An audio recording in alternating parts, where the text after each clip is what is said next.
sa mga kapatid po nating Bicolano, kaway-kaway. At Gempiya, si Celeb sa mga Subanen. Huwebes po at ilang araw na nga lang, Pasko na. Kaya naman po sa mga kapatid nating maaga ang holiday break o hindi kaya naman po sa mga abala na sa pamimili ng panregalo, abay sana all po.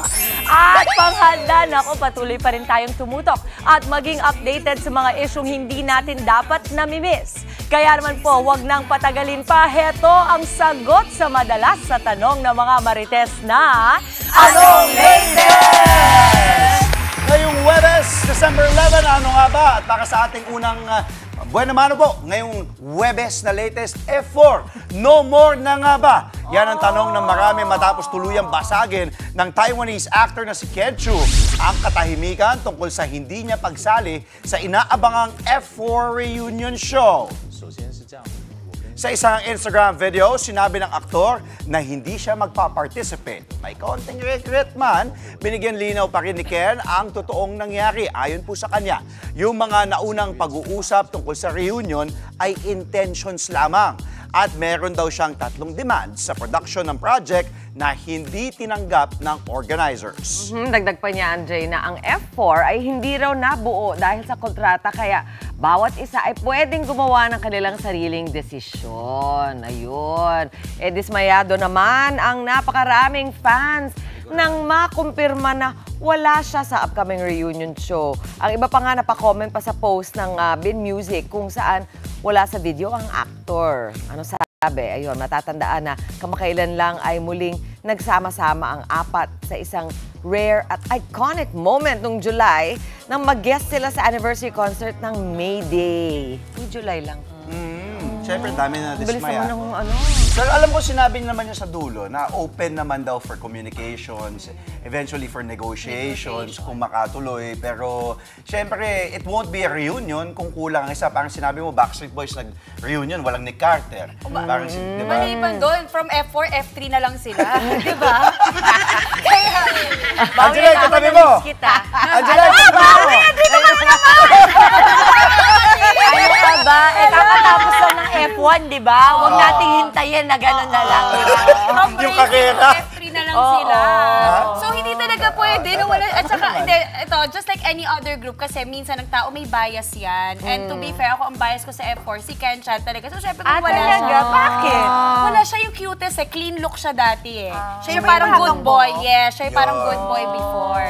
Kaya siya yung bias ko. So, hindi siya yung least favorite? No naman. Hindi, okay. I don't think so. So, paano yan, Ma? Bias mo siya, pero kung mag-solo act siya, iba pa rin. Kahit na alam mo siya yung paborito mo. Iba yung kilig ng buo yung F4 eh. Iba yung Gets, kilig. oo. Tsaka yun nga, paano nila ma-market? F3 na lang. Ulitin mo pa, ha? Isang beses, okay lang yung unang beses. Iba pa hangin dyan banda sa Gusto mo, dagdagan mo pa. Dagdagan. F4 minus 1. Dagdagan pa? Ano? Hindi. Hindi, wala siya punchline. Hindi, pag yung F4, saan sila pumupunta pag pumunta ng Pilipinas? Saan? Saan Saan? unang lapag nila? Saan ba unang lapag nila? Sa effort. Ama ka na, Daniela Mondragon. Ama ka na. Pero hindi ako lang, di ba sabi Really? niya may mga Really? pag-uusap pa? Di ba yung pag-uusap pa? Pero yes. sabi nga nila, it ain't over until the fat lady. Yan. So, let's see what Tama, else can tama. happen diba? Sa mga fans. Yung mama ko kasi fan ng... Wait, sandali. Sino naman yung fat lady sa ano? Kasi F4 eh, may ano siya. Joke. Ito naman. Masyadong fat. I-explain mo pa. Explain Ang mo pa. hirap pag yung pinexplain yung punchline. Oo, hindi. Pero, Mama, I think more importantly sa ating kasi mga Pilipino, napaka-in tayo sa buhay ng mga celebrities eh. Hindi lang dito, yan, patunay yan, na tayo, involved tayo sa mga iniidolo natin. Minsan nga kapag di nagkakatuloy yung mga love team, nadidismantle tayo, di ba? At kapag nagkaroon ng ibang jowa, nagagalit tayo. Apektado. Oo, di ba? So, wag na tayong magulat na para bang involved tayo kay Ken, sa F4, di ba? I think very important lang na as fans, matutunan din natin na pabayaan kung ano yung mga desisyon nila. Minsan kasi pag naringgan mo na, ay, may mga demands si Ken, parang may attitude siya. I don't believe it. Ano mo, meron talaga mga pagkakataon, kailangan mag-set ka ng healthy boundaries. Ito lang yung kaya kong ibigay. Poco, if you wanna meet me halfway, di maganda. Tama. Pati na pa-good luck naman siya doon sa tatlo. At sana daw Yung pagkakasabi niya ba ng good luck, ganito, good luck or good luck? Uy, parang si Liam Neeson sa Taken yun. Si Liam Neeson sa Taken. I'll find love you. Di ba, Mama? Good luck. Depende And na sa for delivery, ano? Depende sa tono pala ng Ikaw, Mama, sinong bias mo? Sa The Beatles! Wow, sa The Beatles! Sabi ko nga, Sabi hoy, di Puno. naman Beatles, sobra naman. Ano? Yung 1960s yun. Nakita ka ng Beatles, oh. Oh, hindi, pero classic yun. Classic yun. Hindi, pero tatanungin ko nga sa inyo, para dapat sa mga Gen Z na hindi masyado nakakakilala sa F4, ano ba yung kasikatan nila? Oo. Sila ba yung Baby, Baby, Yes, Baby, kay Sanchay. Baby, Baby, Dao Minsu. Sino si Dao Minsu doon? Ano? Si Jerry. Si Jerry. Yung naging model Jerry, ng Mahaba yan. hair. Yan pala. Jerry, volleyball player. Oo, Coach napinsa ni Bobby yan. Bobby. Okay na, saan pa mapunta usapan natin yan? Yan ang pinakasayo. At ito naman, Pinoy Pride from head to toe, mga kapatid. From ant bite to international spotlight. Aba, all eyes sa ant-inspired prelims gown ni Miss Charm Philippines Bet Cyril Payumo.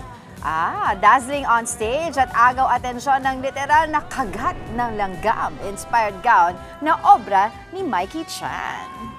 Kwento ni Mikey, nagsimula lamang ang lahat nang makita niyang nakagat ng langgam si Cyril habang sila'y nagmi-meeting. At mula sa simpleng langgam, naging sign of the universe na raw ito para gamitin niyang reference sa kanyang disenyo. Simbolo rin daw ito ng sipag at matibay na loob na parehong mahalaga sa Pilipinas at sa host country ng pageant na Vietnam. Bukod dito, pasabog din ang salakot-inspired national costume ni Cyril. Gaganapin ang Miss Charm 2025 Coronation Night bukas, December 12. Lalim nun ah. Pero ganda. Okay, I think maganda, Mama, kasi it's in the details. Yun yun. Tama. Ayan, no? I've never seen an embellished langgam like this before. Ang ganda Yan pala. agad. Pero alam mo, I really believe in the saying na there really is inspiration everywhere. Maraming nag-start na business from looking at a corner of a place. Alam mo yon, yung biglang napag-usapan ng maraming ideas na nabubuo. Very Filipino sinasalamin nito yung values nga daw at pagiging masipag ng mga Pinoy. Pero palaan mo, no?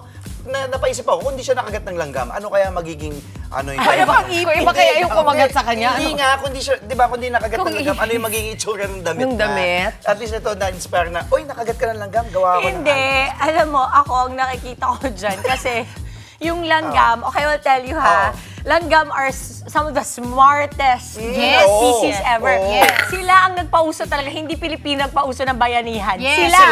Kasi tulong-tulong. Of course, ikaw ba naman ang kumuha ng ganong kalaking piraso ng bula? Ano ka ba si Ant-Man nga? Si Ant-Man sa Avengers, siya nga nag-save sa Avengers. Kasi kinausap niya yung mga ants, daming ants. Tinulong kinagan. So it's really, diba, like for example, ikaw, Ma, nakapag ano ka na ba habang nagbalbusan ka, may dumadaan na malaking piraso. Yung cute, Ng may kagat. Kanin, di ba?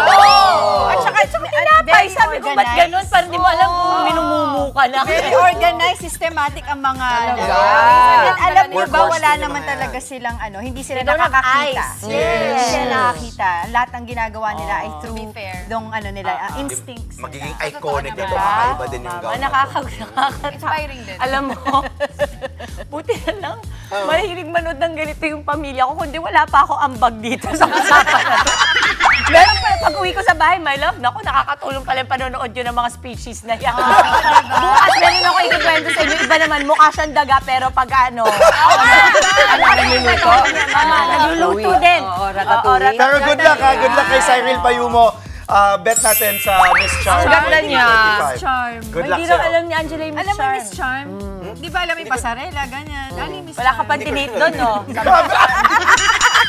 Okay, wala na pala. Sorry. At eto nga po, isa pang gawang Pinoy na pang world class ang acting at scene. Official na nga pong ipinasilip ng MQuest Ventures sa kanilang Facebook post ang ilan sa mga behind-the-scene photos ng MQuest at Signals Official MMFF entry na Manila's Finest. At hindi lang po yan. Kagabi lamang ay pinakita na rin ang official trailer na agad namang nagbigay excitement sa lahat ng mga fans. Set in 1969, ang Manila's Finest at tungkol po ito sa kapatiran at iikot sa isang grupo ng Manila policemen na pilit na panghahawakan ang integridad, loyalty at dangal para sa bayan. Mapapanood po ang Manila's Finest sa December 25 ngayong Pasko na. Supportahan po natin ng Trailer Manila's pa lang, Finest. Parang cinematography, Parang relatable, no, ngayon. Yung mga bagay na hindi natin iniisip, pero paano nila nagawang parang ganun talaga yung panahon? Setting, no? Ang galing. Alamin ko nga mamaya, mama, ko Sa sinong buhok, PD niyan. May galing sa PD. Kasi yung galing yung lahat ng details di ba? Pati Dims, alam mo yan, pag gumagawa ka ng yung ibang set, yung talagang it transforms you to that time period. Oh, definitely. Because si Kuya Piolo, we were together for dekada 70 taong luwalhati. Yes, yes. Tama, abangan bandang ganun Yes. yun. Oo. 69, 70. Talagang Direct siguro Chito, even sa set, Ronyo. no, Yes. Mama Dimps, yung feels niya, talagang ramdam-ramdam mo yung setting. Yeah, Kung anong kasi dekada. pagka ganito na ano siya, kumbaga, ang tawag dyan, yung ibang Period. siya, no? Period piece Period. siya. It's so important that even the actors themselves forget their modern version. Kasi minsan yung galaw mo, moderno na. Correct. Sa panahon na yan, may mga galaw ka na maaari ka pang mapahamak pag gano'n ang Tama. galaw mo. So, 1969, aral na Oo, mga mga ganon. So, Mga yung very generation dapat na yan. attentive sa details. Details. Dahil Yan. ultimo yung mga relo na Oo, susuotin yung dyan. telepono, Hindi pwede yung ballpen. Yung mga relo ngayon. Kasi wala na. Diba, kahit gano'ng kaganda pa yan. mga Diba? terminology. Ako talaga, pag sinabi mong Piolo Pascual ay, manonood ako. Oo. Pati yan. Pati Hindi man lang Enrique Hill, no? Sabi, Yung kasi ilang taon na rin ako, mamang panahon ko talaga, Papa Hindi P. naman halata. din. And Papa P is, Oo, nag-iisa. ageless, Yes, di ba? Timeless.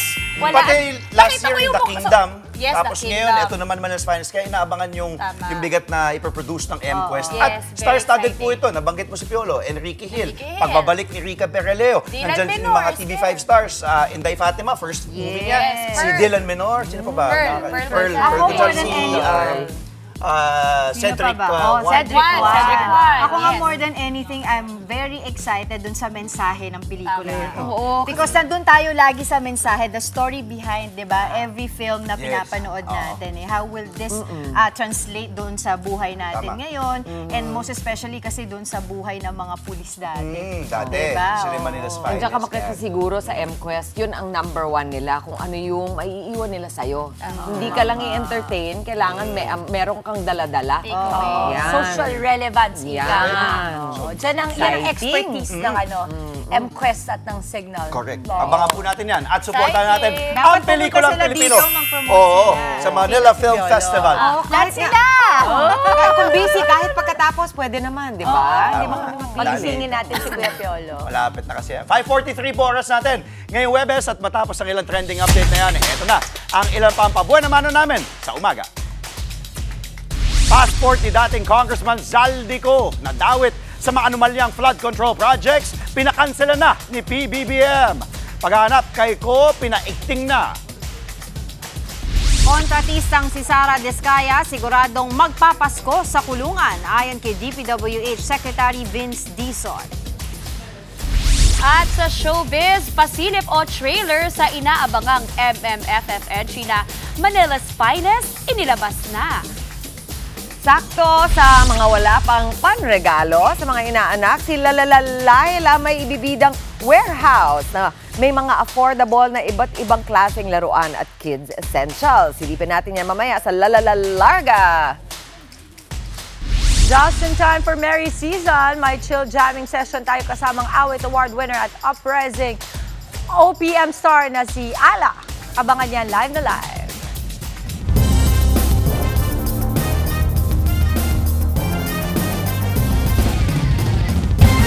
Good morning po mga kapatid. Narito na mga mainit na balita sa Frontline sa umaga. Kanselado na ang passport ni dating Congressman Zaldico na dawit sa mga anomalyang flood control projects. Nakikipag-ugnayan na ang PNP at Department of Foreign Affairs sa mga embahada ng Pilipinas sa iba't ibang bansa para mahanap si Ko. Nasa Frontline po ng balitang yan, si Maricel Halili. Ang passport ko ni Zaldico ay kanselado na. Inanunsyo mismo ni Pangulong Bongbong Marcos na kanselado na ang pasaporte ni dating Ako Bicol Party List Representative Zaldico.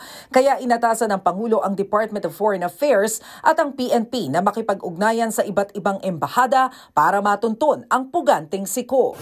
Para tiyakin na hindi maaring magtago itong ating hinahabol na magtago doon sa kanilang bansa at kung sakali man ay siya'y pupunta ron ay i-report sa atin para naman ay maibalik natin siya dito sa Pilipinas.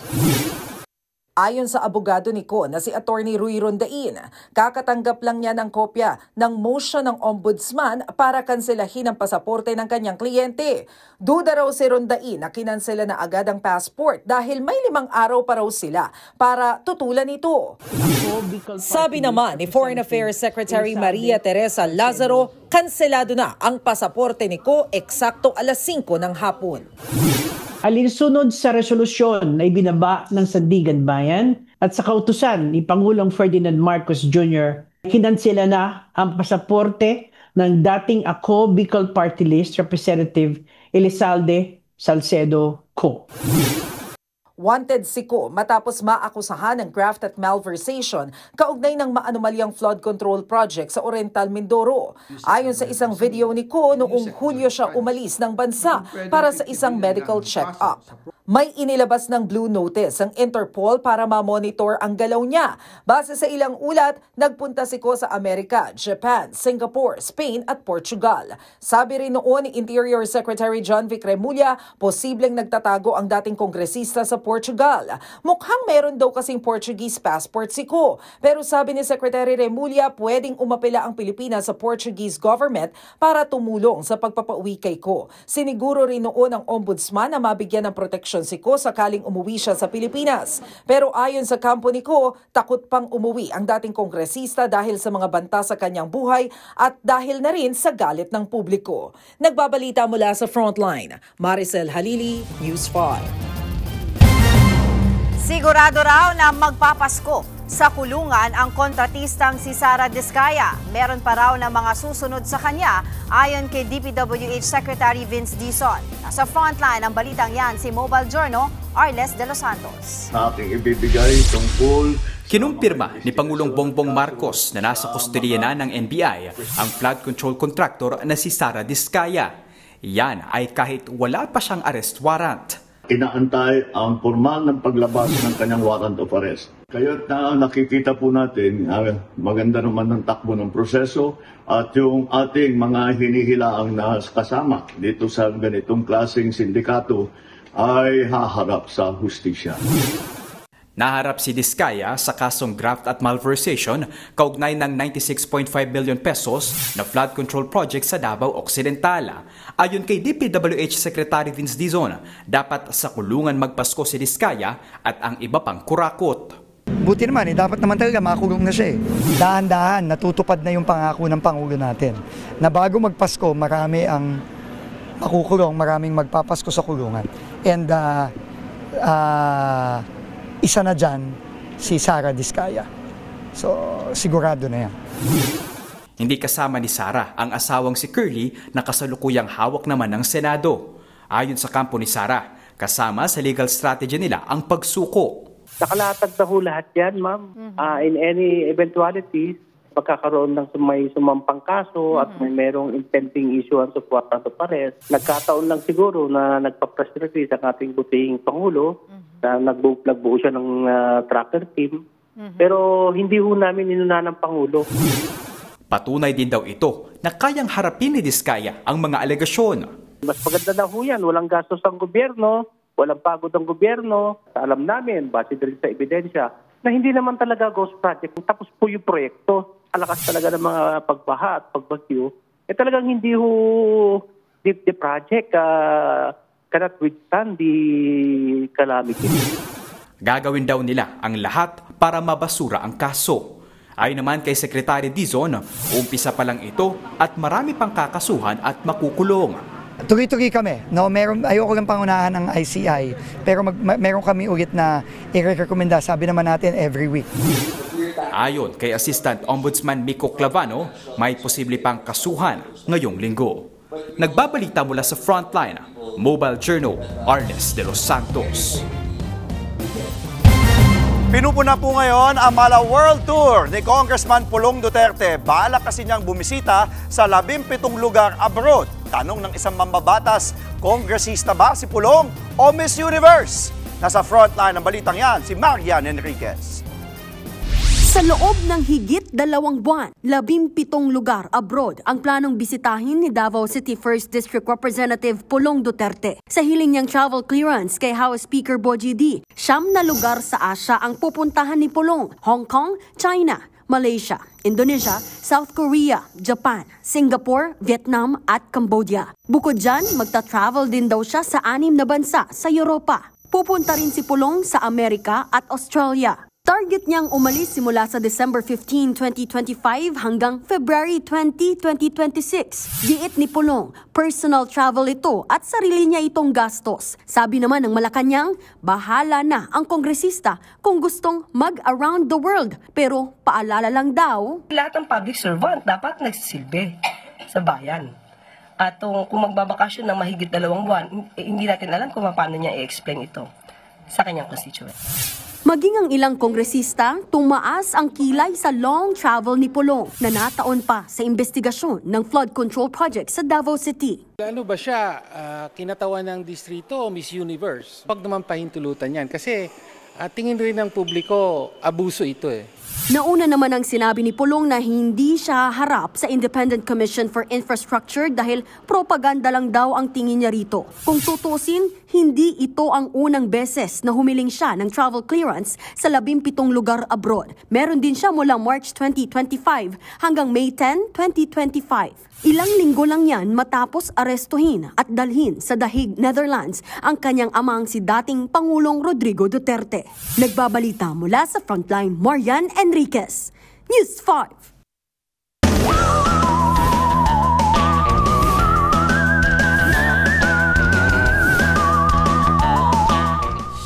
Wala na nga pong namomonitor na low pressure area or LPA sa loob at labas ng Philippine Area of Responsibility. Magiging maaliwalas na ba ang panahon sa mga susunod na araw? Alamin po natin yan kasama ang ating resident meteorologist, Weather Tito Alvin, na laging may panahon para sa iyo. Good morning, kapatid! Good morning, Mami Dims, at good morning mga kapatid. Ulat panahon na po tayo ngayong araw ng Huwebes. Tama ka dyan, Mami Dims. Wala na po tayong binabantayang low pressure area o anumang sama ng panahon sa loob at maging sa labas ng ating PAR. Tuluyan na nga nawala yung dating bagyong Wilma. Pero ito pong shear line, umakit naman yung kanyang axis. Nababawasan naman yung ating mga pagulan dyan. Pero meron pa rin po yung epekto, particularly dito sa northern portion ng Luzon. At yung ating amihan, patuloy rin niya nakaka-apekto dito sa area ng Batanes at hilagang bahagi ng Luzon. Kung saan nagdadala po yan ng mga pagulan. At kung minsan, meron din po yan na malalamig na panahon dulot nga ng ating amihan. Dito po sa areas ng Visayas, Mindanao at Mimaropa, relatively maliwalas naman po ang panahon natin dyan at pagiging maganda ang sikat ng araw. At kung may mga pagulan tayo, ito yung mga dagliang pag-ulan na lamang na kadalasang nangyayari tuwing hapon at gabi. Maliban dyan, umakit kayong ating axis ng ating shear line. Nababawasan na po ang epekto niyan dito sa Calabarzon. Pero ang areas po ng Nueva Vizcaya, Quirino, Aurora, kasama na po dyan ang Isabela at Cagayan, maging dito sa mga kabundukan ng Mountain Province, Ifugao, mataas pa rin po yung ating tsansa ng pagulan dulot ng ating shear line. Again, yan po mga areas na nabanggit ko, karamihan dyan ay kabundukan na. Mag-ingat po tayo sa mga posibleng epekto ng mga pagulan dyan, particularly ang mga flash floods at mga landslides.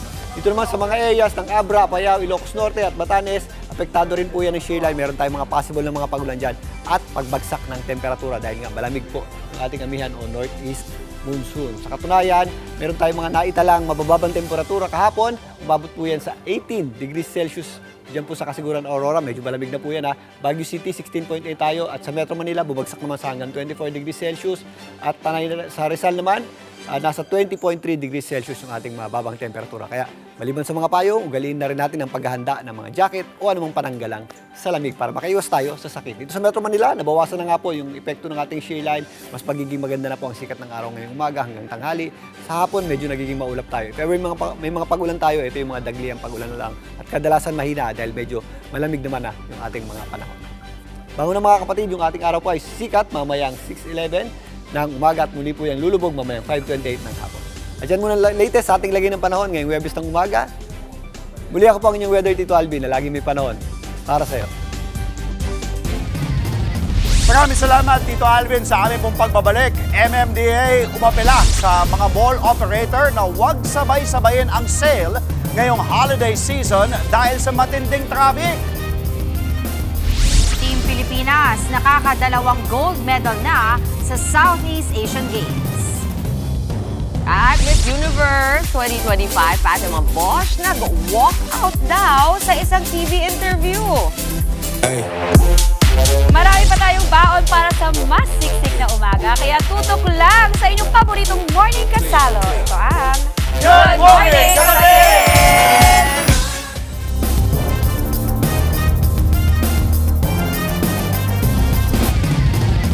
Thursday, December 11, 2025, 2 minutes bago po mag-alas 6 ngayong Huwebes. Gandang umaga po, nagbabalik ang Good Morning Kapatid. Mayong buntag sa mga kapatid nating Bisayang nakatutok ngayong umaga. Sa frontline sa umaga, nakiusap po ang MMDA sa mga mall operator na iwasan ang sabay-sabay na sale, lalo't ramdam na ang mabigat na daloy ng trapiko ngayong magpapasko. Samantala, pag-aaralan naman ng DOTR ang posibleng suspensyon sa fare surge sa mga TNVS dahil sa mahal ng pamasahe. Nasa frontline ng balitang yan, si Gio Robles.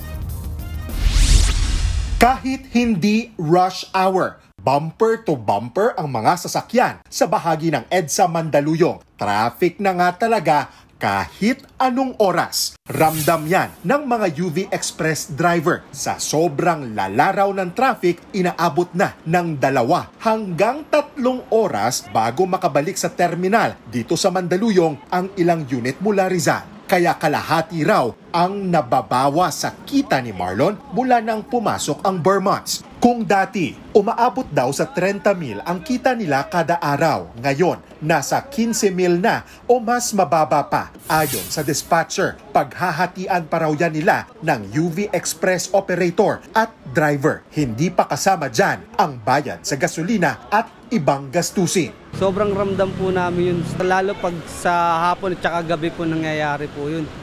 Talagang ilang oras bago namin makarating yung mga unit dito sa amin. Tuwing traffic, nasusubok din ang pasensya ng mga commuter. Pahirapan na nga ang pagsakay, mapapadagdag gastos pa sa mataas na pamasahe, lalo na sa mga ride-hailing service. Sa programang Ted Filon and DJ Chacha sa True FM, kinumpirma ni DOTR Secretary Giovanni Lopez na magkakaroon ng pulong ang LTFRB at mga transport network company sa gitna ng mga reklamo laban sa surge pricing. Nag-utos na rin po ako sa LTFRB po kay Chairman Vigor na 2 bagay po, to defer the surge pricing during holiday season, kung kakailangan ng papag-aralan mabuti, or to cancel it altogether. Nangyayari ang surge fare kapag mataas ang demand o sobrang dami ng pasahero pero kaunti ang available na TNVS unit. Dahil dyan, kasama daw sa aalamin ng ahensya ang mekanismo at basihan ng mga kumpanya sa pagpapatupad ng fare surge at kung nakikinabang ba dito ang mga TNVS driver. The surge pricing, sabi nila, is because of the convenience and everything. Pero sabi ko, it defeats the purpose. No? More than anything, dapat serbisyo talaga yan. Wala pang komento ang mga TNVS sa pahayag ng DOTR. Samantala, nakiusap na ang MMDA sa mga mall operator na kung maaari, iwasan muna ang sabay-sabay na pagdaraos ng malawakang sale.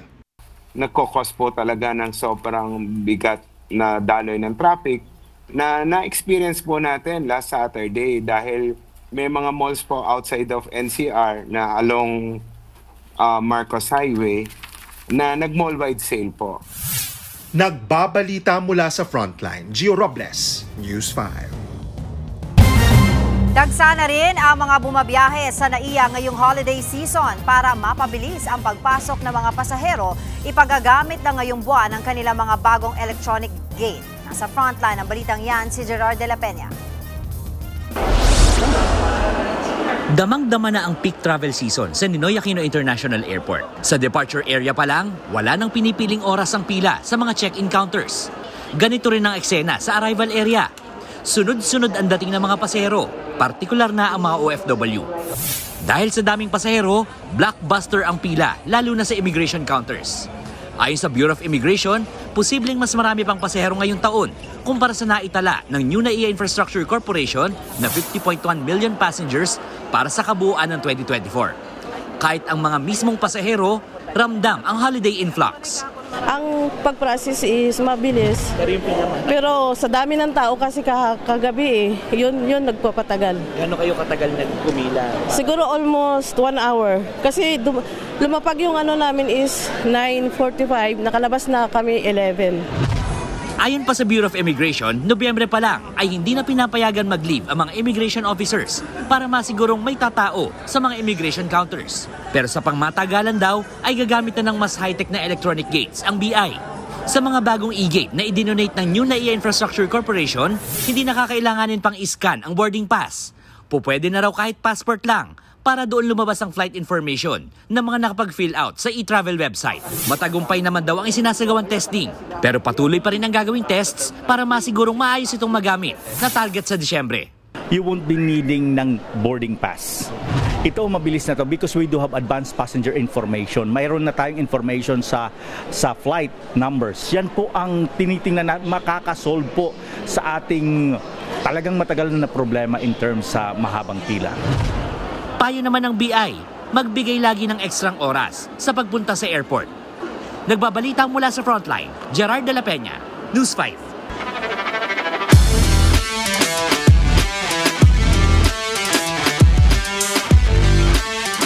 Punta na naman tayo mga kapatid sa Thailand. Ongoing po ang 33rd Southeast Asian Games. Nakakadalawang gold medal na ang Team Pilipinas sa SEA Games. Unang nag-uwi ng ginto. Ang pambato po natin sa individual freestyle Poomsae event na si Justin Kobe Macario. Nakapagtala siya ng 8.20 na score. First individual SEA Games gold din daw ito ni Macario. Nakaginto rin ang Pilipinas sa 4x100 freestyle relay sa swimming. Kasama sa winning team sina Kyla Sanchez, Heather White, Chloe Isleta at Shadi Chua. Bukod sa ginto, may 2 na ring silver at 9 na bronze medals ang Team Pilipinas. Kapantay na natin sa 6th place sa medal ranking ang Malaysia with 13 total medals. Nangunguna naman ang host country na Thailand na may 42 medalya na.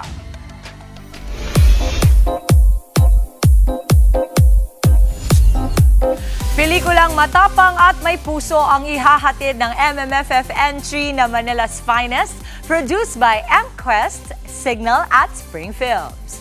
Inilabas na nga po ang official trailer niyan.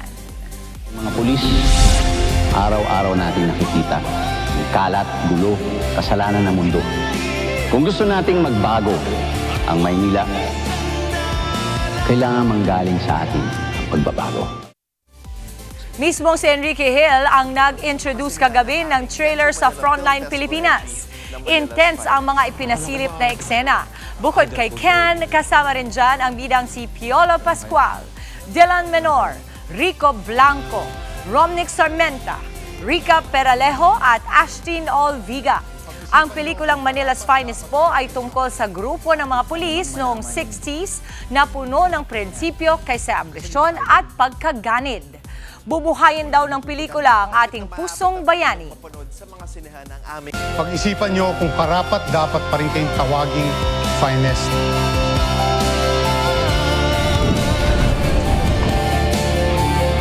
It's hope. Yung paniniwala nila na maganda pa rin ang mundo at may gaganda pa. Usap-usapan naman po ang pagwa-walkout umano ni Miss Universe 2025 Fatima Bosch ng Mexico sa isang TV interview. Ayon sa ilang report, nag-walkout si Fatima nang matanong siya sa isang American-Spanish TV talk show tungkol sa kontrobersiya at pagkapanalo niya sa pageant. Kabilang sa mga natanong ang ugnayan niya umano sa MUO President na si Raul Rocha at ang criminal complaint na isinampa sa kanya ni Miss Universe Thailand President Nawat Isaragig Rizal dahil sa umano'y paninira. Pero ayon kay Fatima, wala siyang sinisiraan na kahit na sino. No comment pa man ang Miss Universe organization sa pag-walkout niya umano.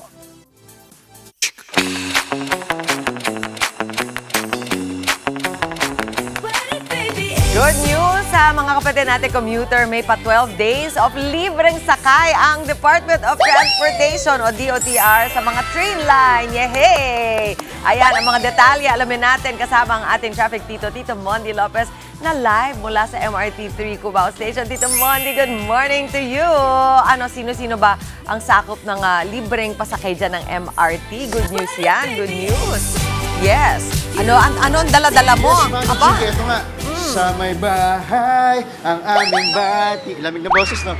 Merry Christmas, nagluwalwalhati. O, kala nyo, si Maki David ang kumakanta. Team Commute na suki ng MRT. Isa ko riyan, gaway-gaway, sabay, O, may regalo na akong hawak. At eto na nga, may libreng ligaro pa tayo makukuha dito sa DOTR para sa MRT, LRT1 at LRT2. Aba mga kapatid, ilo-launch na nila yung tinatawag na 12 days of libreng sakay. Oy, maganda yun ha. Makakalibre tayo ng sakay at makakagaan yun sa bulsa. Ito, makikita yung mga kapatid. Sila ang mga kapatid natin na makakaranas ng libreng sakay simula sa Linggo, December 14 hanggang December 25. Pero paano ba natin yun ma-avail yung palibreng sakay na yan?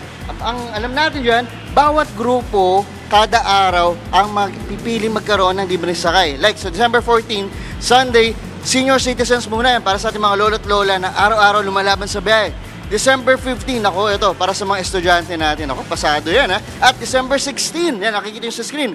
Ito yung mga modern heroes natin, yung mga OFW natin, pati na ang kanilang pamilya. O, di ba? Magandang pamaskyan. At December 17 naman, para sa mga bayaning edukasyon at kalusugan, ito yung mga teachers natin at health workers. At December 18, PWD naman at mga lalaking pasahero. Mga boys lang yan, for men.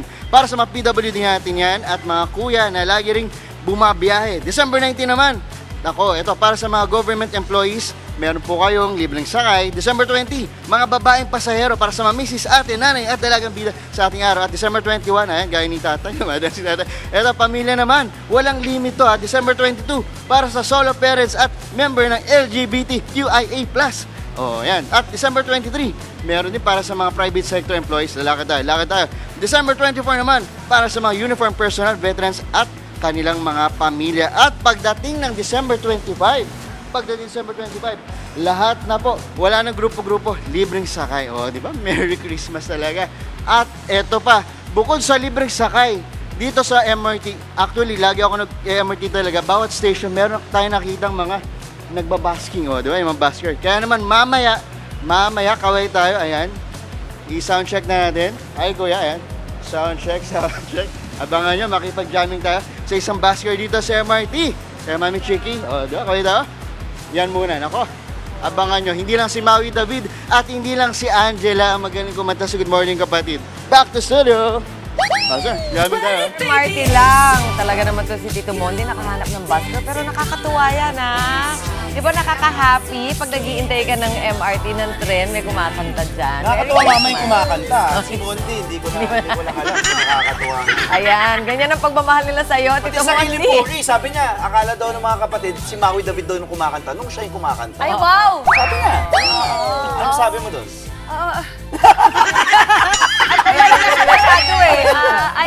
Pinabait na ng ano to. Ang tawag dito pagbibigay. Hindi Giving on ng sa Pasko na may pa-12 days tayo. Biglang pinromote natin. May pa-12 days tayo sa healing mga kapatid. Okay, bago ko mahusgahan ni Tito Mondi Lopez. Sige na nga. Sa may bahay. Mamaya, sa luto na po. Ibibida natin ang isang handa idea for this holiday season. Magluluto tayo ng butter garlic macaroni. At sa larga, panagalong laruan ngayong Pasko ay pasisilip sa atin ni Laila. At sa Spotlight on naman po, makikijamming tayo sa awiting hatid ng award-winning rising artist na si Ila. Si Ila, mamaya kasama natin. Huwag po kayong aalis. Magbabalik pa ang inyong paboritong morning kasalo. Ito ang Good Morning Kapatid!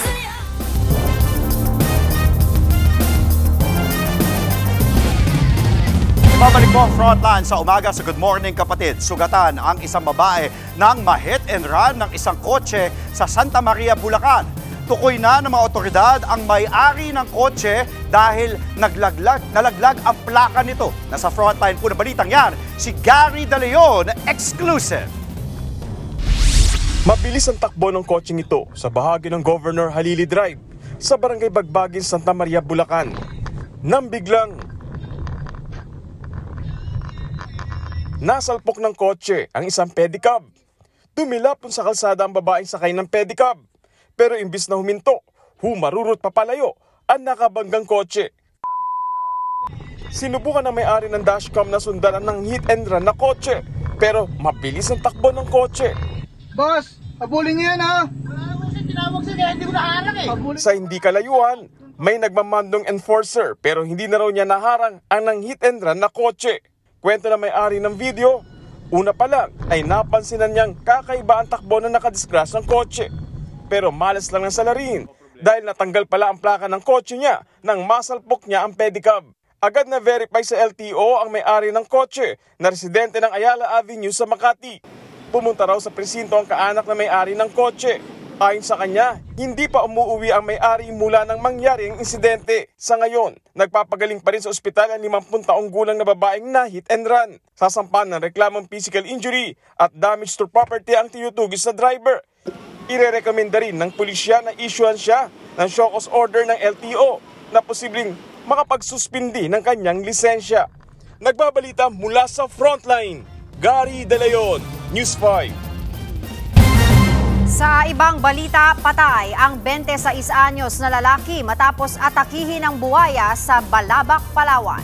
Nag-harvest umano ng agar-agar o seaweeds ang biktima nang matsempuhan at atakihin ng buwaya. Agad siyang tinulungan ng kanyang bayaw pero binawian din siya ng buhay. Paalala naman ng Palawan Council for Suitable Development sa mga residente na iwasan munang lumusong sa dagat sa gabi lalo't breeding season ngayon ng mga buwaya.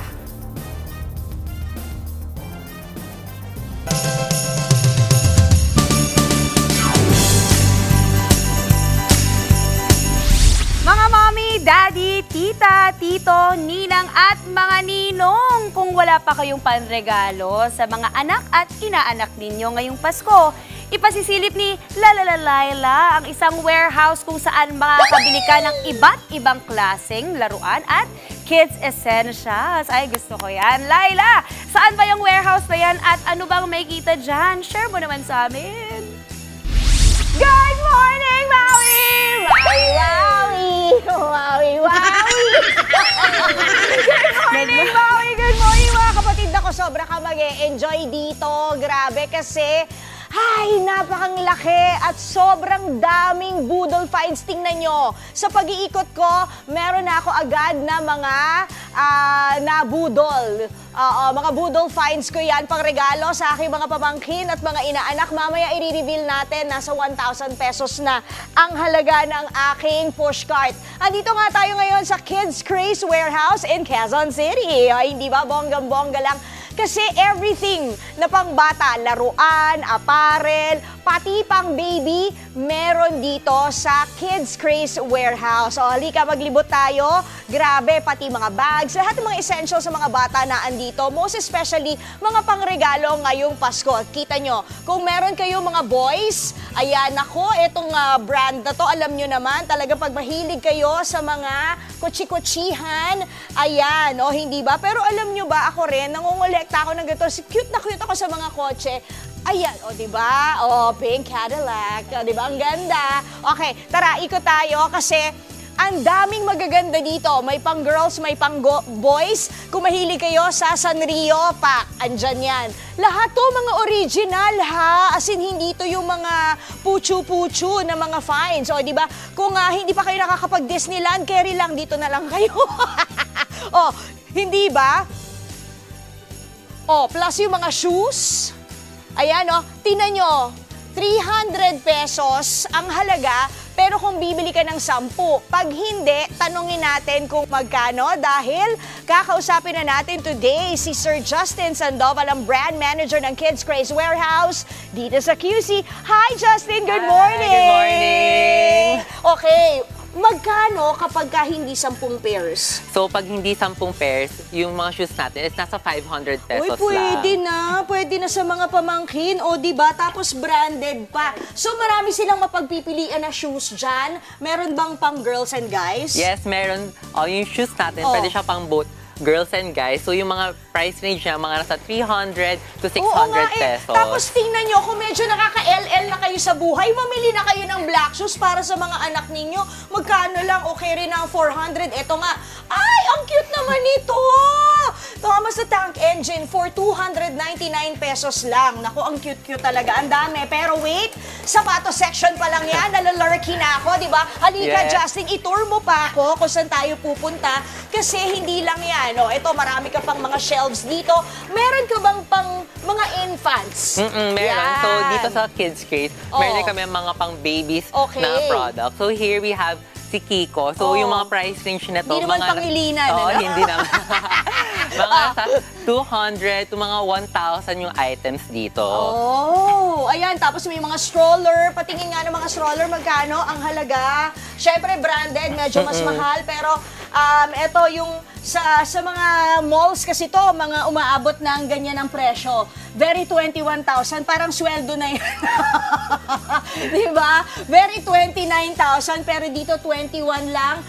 Marami ring mga items dito na pang kids, pero syempre dahil we're talking about infants, gaano pa to ka-safe sa mga bata kasi syempre alam mo na yung baka toxic yung mga materials na ginagamit, 'di ba? Yeah, so our company Rich Prime is one of the top distributors of kids and baby products here in the Philippines. We've been in the industry for 40 years. Wow, so you can, kasing age ko. So you can certify that all our products have proper documentation and are FDA approved for the market. Okay. So ano-ano ba yung mga naan dito at lagi ba kayong nakasale? As in, noon pa ba merong Kids Craze na hindi lang namin alam? So actually, Kids Craze, it started in 2001. Pero exclusive lang siya for our employees. Then as our company grew, we noticed that there was a demand from the public. So we opened it to everyone. So Kids Craze happens twice a year. Twice a year? Twice a year. One in the summer, that is on March and April. And right now, in the holiday season, November and December. Ayun naman pala. Kaya kung gusto niyo ng bagsak presyo, marami kayong inaanak, sandamukal ang mga pamangkin ninyo, baka naman talaga parang hagdan. Yung mga anak ninyo, perfect na perfect itong Kids Craze Warehouse Sale. May mga bags pa dito. Kung gusto nyong palitan ng mga school or itago nyo na pang back to school. Tapos ano pa itong mga nasa shelf na to? Sir? So, ito pang mga pambata din. Pang baby products pa namin ito. So, ito mga toys.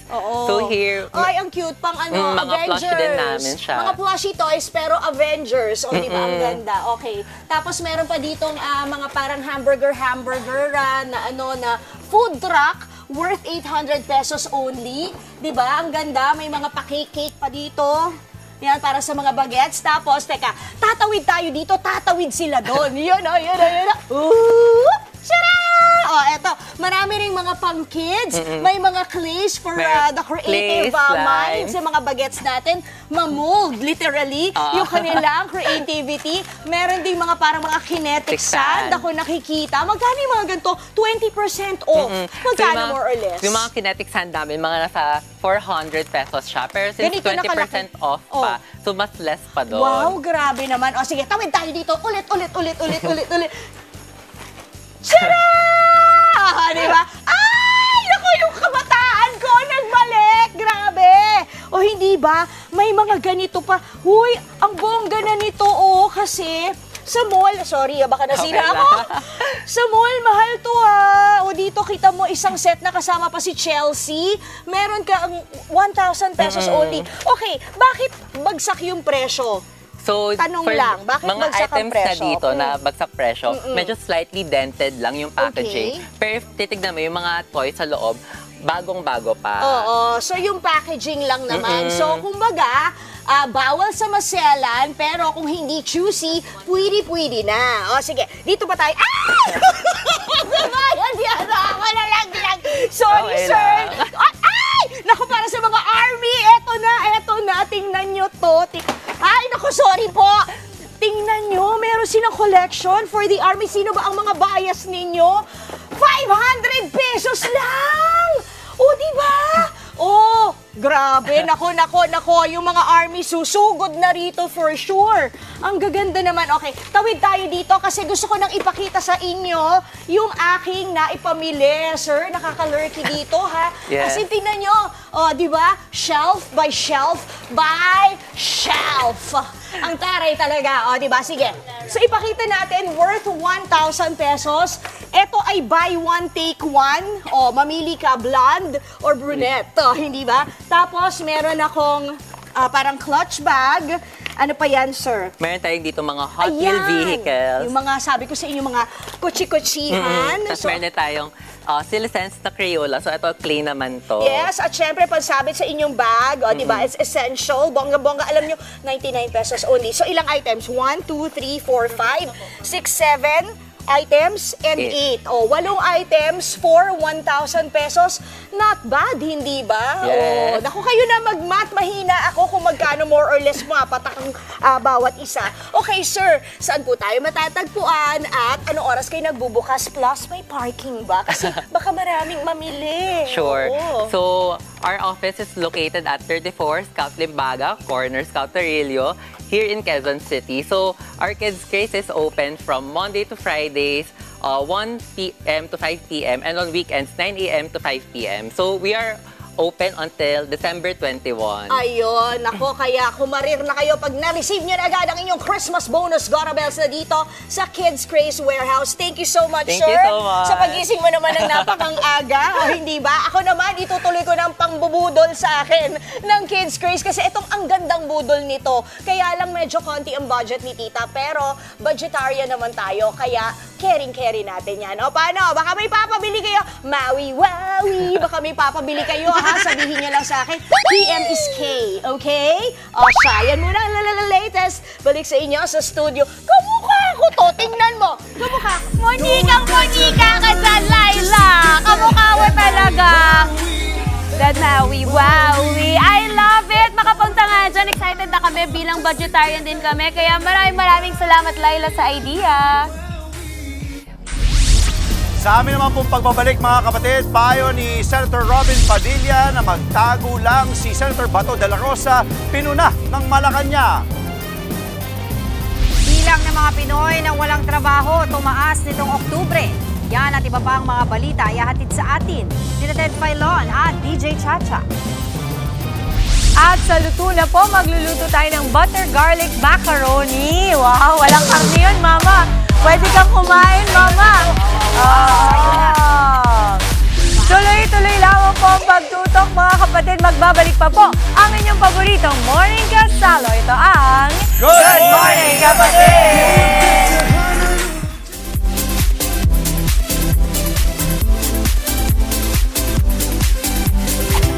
At nagbabalik po ang Good Morning, Kapatid!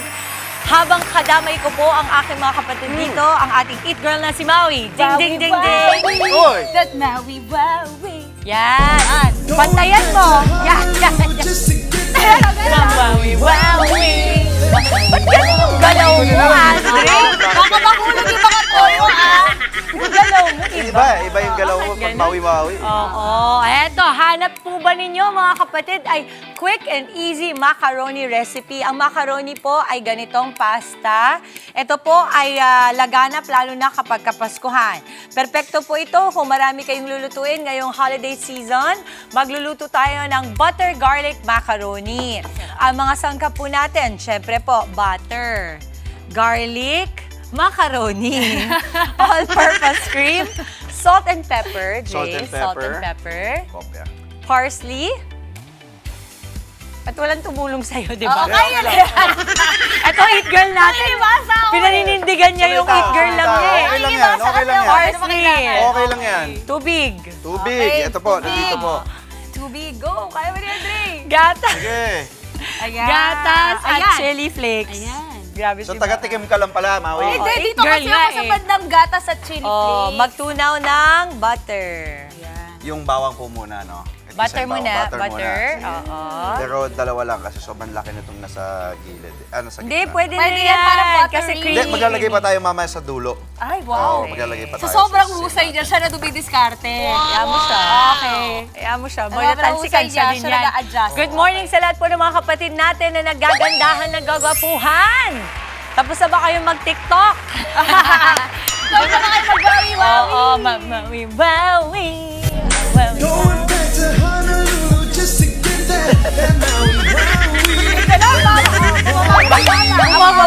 Kasi dito, nandito kasi. Yung bakal eh. Okay. Okay. Kamusta ka dyan, Dre? Okay naman. Tapos bawang. Ito Okay, na po. so nilagyan ng konting mantika para di masunog kagad yung butter. Butter. Good job. Yes. Butter and then bawang. Opo. Pagkatapos po, ilalagay na natin ang ating pasta. Pwede na yan, Dre. Hindi na nga ako magpapabango sa umaga. Nawawala rin kami ng pabango dahil sa bawang lagi. Pasta, tapos lalagay natin ang tubig. Dito na ako. Dito na ako papasok sa tubig. Kailangan tansya mo ha, hindi pang sabaw ha. Mama, gano'n karami? Sige lang, sige lang. Alam ko magaling, kaya mo. Halfway. Sana buksan mo. Ano ba? Sana buksan mo, Maui. Okay. Sige pa, sige pa. Kasi lulutuin Sige pa, pero wag sabaw, Maui ha. Yan, Hindi sopas yung okay. gagawin natin. Yan. Pero masarap din ang sopas. Gatas, Oo gatas. naman. Pasta lang ngayon. Gatas Lagay at lahat. chili flakes. Lagay po Opo, lahat. lahat po yan, lahat po. Okay, lalagay ko na, Dre. Para sige. creamy. Maui-wawi. Galing mo, Maui-wawi. Good morning sa nanay kong nanonood sa San Diego, California. Mama G! Lagi tayong napapanood sa ibang bansa dahil Yes. meron tayo sa Facebook at sa YouTube po Correct. ng Good morning News po sa ating 5. sa mga buti na banggit mo, Mama Dims ha, kasi yung mga, syempre balikbayan natin, yung namimiss ang Pilipinas, yung Pwede. gusto magbakasyon ngayong Pasko, di ba, yung mga nanonood. Your mom is also in California? Sabihin ko na rin, California. Mommy Grace, nasa California. Daddy ko nasa Las Vegas. Daddy Andre. Hello po. Hello po. Daddy ko, Chili Andre flakes. din ang pangalan. Yoy. Okay. Okay, and then? Tapos pakukuluan po natin yan hanggang maluto po yung macaroni. Tapos mamaya natin ilalagay yung ating cheese at all-purpose cream. Okay. Kailangan kasi mapakuluan muna. Yes. So basically, ang rule dyan ay hindi nakalubog yung yung macaroni. Macaroni. Kita mo pa rin, pero hindi rin siya dapat yung nakaangat. Angat. Okay, so Kasi, saktong tubig lang. i-absorb niya yung so pakukuluan natin yan. Yan, ganyan lang. Mga ilang minutes kaya pakukuluan? Depende basta maluto yung Makita mo macaroni. yung yung pagka-texture ng macaroni, no? Ano to, parang al dente ba dapat or medyo dapat talagang lutong-luto? Alam mo sa totoo, okay, ganito ha. Kasi yung term na al dente, para yan sa mga Italiano. Yes, tama. Tayo mga Pilipino, gusto kasi natin yung Soggy. malambot-lambot pa. Soggy. Ako yung tipo ng Pinoy na gusto ko yung pasa malambot na. Malambot, okay. Mama, tanong ko, yung salt and pepper, kailan natin Mamaya na pa siguro, yan. oo. Kasi ang lagi naman ng salt and pepper ay to taste. Ibig sabihin kung kulang pa yung alat. Nasa tao na yan. Nasa tao na ang Kaya ako hindi ang ako swerte. pwede magluto. Hindi ako pwede magluto kasi may ako sa malasa. Yung para sa akin, sakto lang, sa iba maalat na. So, dapat conservative lang lagi, no? Ang tansya. Tama. Okay. Eto, habang tinutuloy po ang ating butter garlic macaroni, balitaan po muna tayo kasama sina Manong Ted and DJ Chacha. Morning.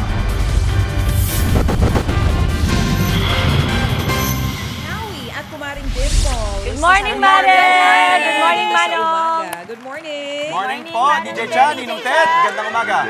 Good morning. Yung pang usong sayaw na Maui-Maui ka mo sa kanya galing ngayon? Kay Maui po? Actually, sinasayaw ni Maui David kanina. Manong! Sinasayaw din ni Manong, Andre sample Dimple. naman, Manong! Sige, music please. Kapit po kayo DJ Monty, play the music. Come on. Go, Manong! Ninong, ikaw naman, Ninong Ted. Manong! Go for it, Manong! Hawak ka lang! Kapit! Sorry guys, parang may mali yata kayo. Bakit po? Oo, kasi ang original niya, na pinanggagalingan niyan ay Maui-Maui. Laban. Ay! Naku, Manong! Manong! Pinalaki pala lang. Good morning, Manong Ted! Idol kasi nito si Bossing eh. Naalala niya lang yung sex bomb. Uy, inaantay ka ni na Andrew, tsaka ng mga kasama natin sa GMK for the Maui-Maui. Oh, Maui-Wawi! Manang Ted, di kami Ted titigil Filon, dito hanggat hindi mo Maui, ginagawa. Wawi, Ted Filon! Nakita mo si Andre, parang kung gumalaw, senior citizen. Sabi ko sa'yo eh. Parang kulang sa friendship. Nakakatanda yung galaw ko, Ninong. Kailangan turuan mo ako kung paano ba ang tamang Ano galawan. ka ba? Hindi mo ba naringgan? Talk of the town si Manong Ted nung naging rakista siya. Oo, kumanta yun. Gusto natin makita yung Maui-Wawi niya. Puno ng kawayan, bumabagyo. Yung mga ganun-ganun lang. Pareho tayo inaanak. Pareho. Okay. O sige, so anong niluluto ninyo? Madali lang po ito. Ito po ay cheesy macaroni. Cheesy macaroni. Creamy, Butter butter pala, butter garlic. Nag-cheesy, nag-invento. Pero may cheese kasi, nakita ko yung cheese eh. So, Okay, creamy butter garlic macaroni. Tawan-tawan si Okay, sige. Ito lang po kasi ang kasya sa 500. Alam mo, parang ang magnanakaw. Pagka may sinasabi si Manong Ted, parang nahuhutal-utal ka. Oo, bakit guilty, no? Guilty. Parang dami mo kasalanan. Oo. So, Ninong. Ninong. Sorry. Masarap to. Kailangan masubukan mo to. Sige, sinabi mo masarap yan. Sana mapadala kami dito. Yes! Hey! Alam mo nang anakas mo sa akin eh. Ikaw ba magde-deliver, Andre? Kung gusto nyo. Sige, salamat sa inyo. Sige po. Salamat sa inyo, beautiful people. Abangan namin yan. Thank you very much. Thank you! Balikan natin mamaya ating mga kapatid sa Good Morning, kapatid. Naku, di natin na pagbawi-wawi itong si... Ito ang News 5 sa Ted Filon. 105.9 True FM, RPTV, 1PH TV5 at maging sa True FM TV on Signal. Ito ang kalipunan ng mga pinakamalalaki at pinaka-importanting balitang dapat yung malaman. Ako po si Ted Filon. Ako naman po si Zarina Guevara. Abay, kansilado na ang passport daw ni dating Congressman Saldico na dawit nga sa anomalya sa flood control projects. Mismong si Pangulong Bongbong Marcos pa ang siya nag-anunsyo sa kanselasyon ng passport ni Ko. Kaya kanyang inaatasan ang Foreign Affairs Department at maging ang PMP na makipag-ugnayan sa iba't ibang mga embahada para daw matuntun na ang sinasabing puganteng si Ko. Ayon po naman sa abogado ni Ko na si Attorney Rui Rondain, kakatanggap lamang niya ng kopya ng motion ng Ombudsman para kansilahin ang pasaporte ng kanyang kliyente. Kaya duda daw si Rondain na talagang kansilado na ang passport ng kanyang kliyente dahil may 5 araw pa sila para nga ito'y tutulan. Pero sabi ho naman mismo ni Foreign Affairs Secretary Maria Teresa Lazaro, tuluyan na pong nakansila ang passport ni Ko eksakto alas 5 ng hapon kahapon. Wanted nga si Ko ngayon matapos pong maakusahan ng katiwalian at malversation kaugnay pa rin po ng anomalyang flood control project sa Oriental Mindoro. Samantala, sigurado na raw na sa kulungan magpapasko ang kontratistang si Sara Diskaya. Mismong ang Pangulong Bongbong Marcos Jr. din ang nagkumpirma na kusang loob na sumuko si Diskaya sa NBI kahit wala pa itong arrest warrant.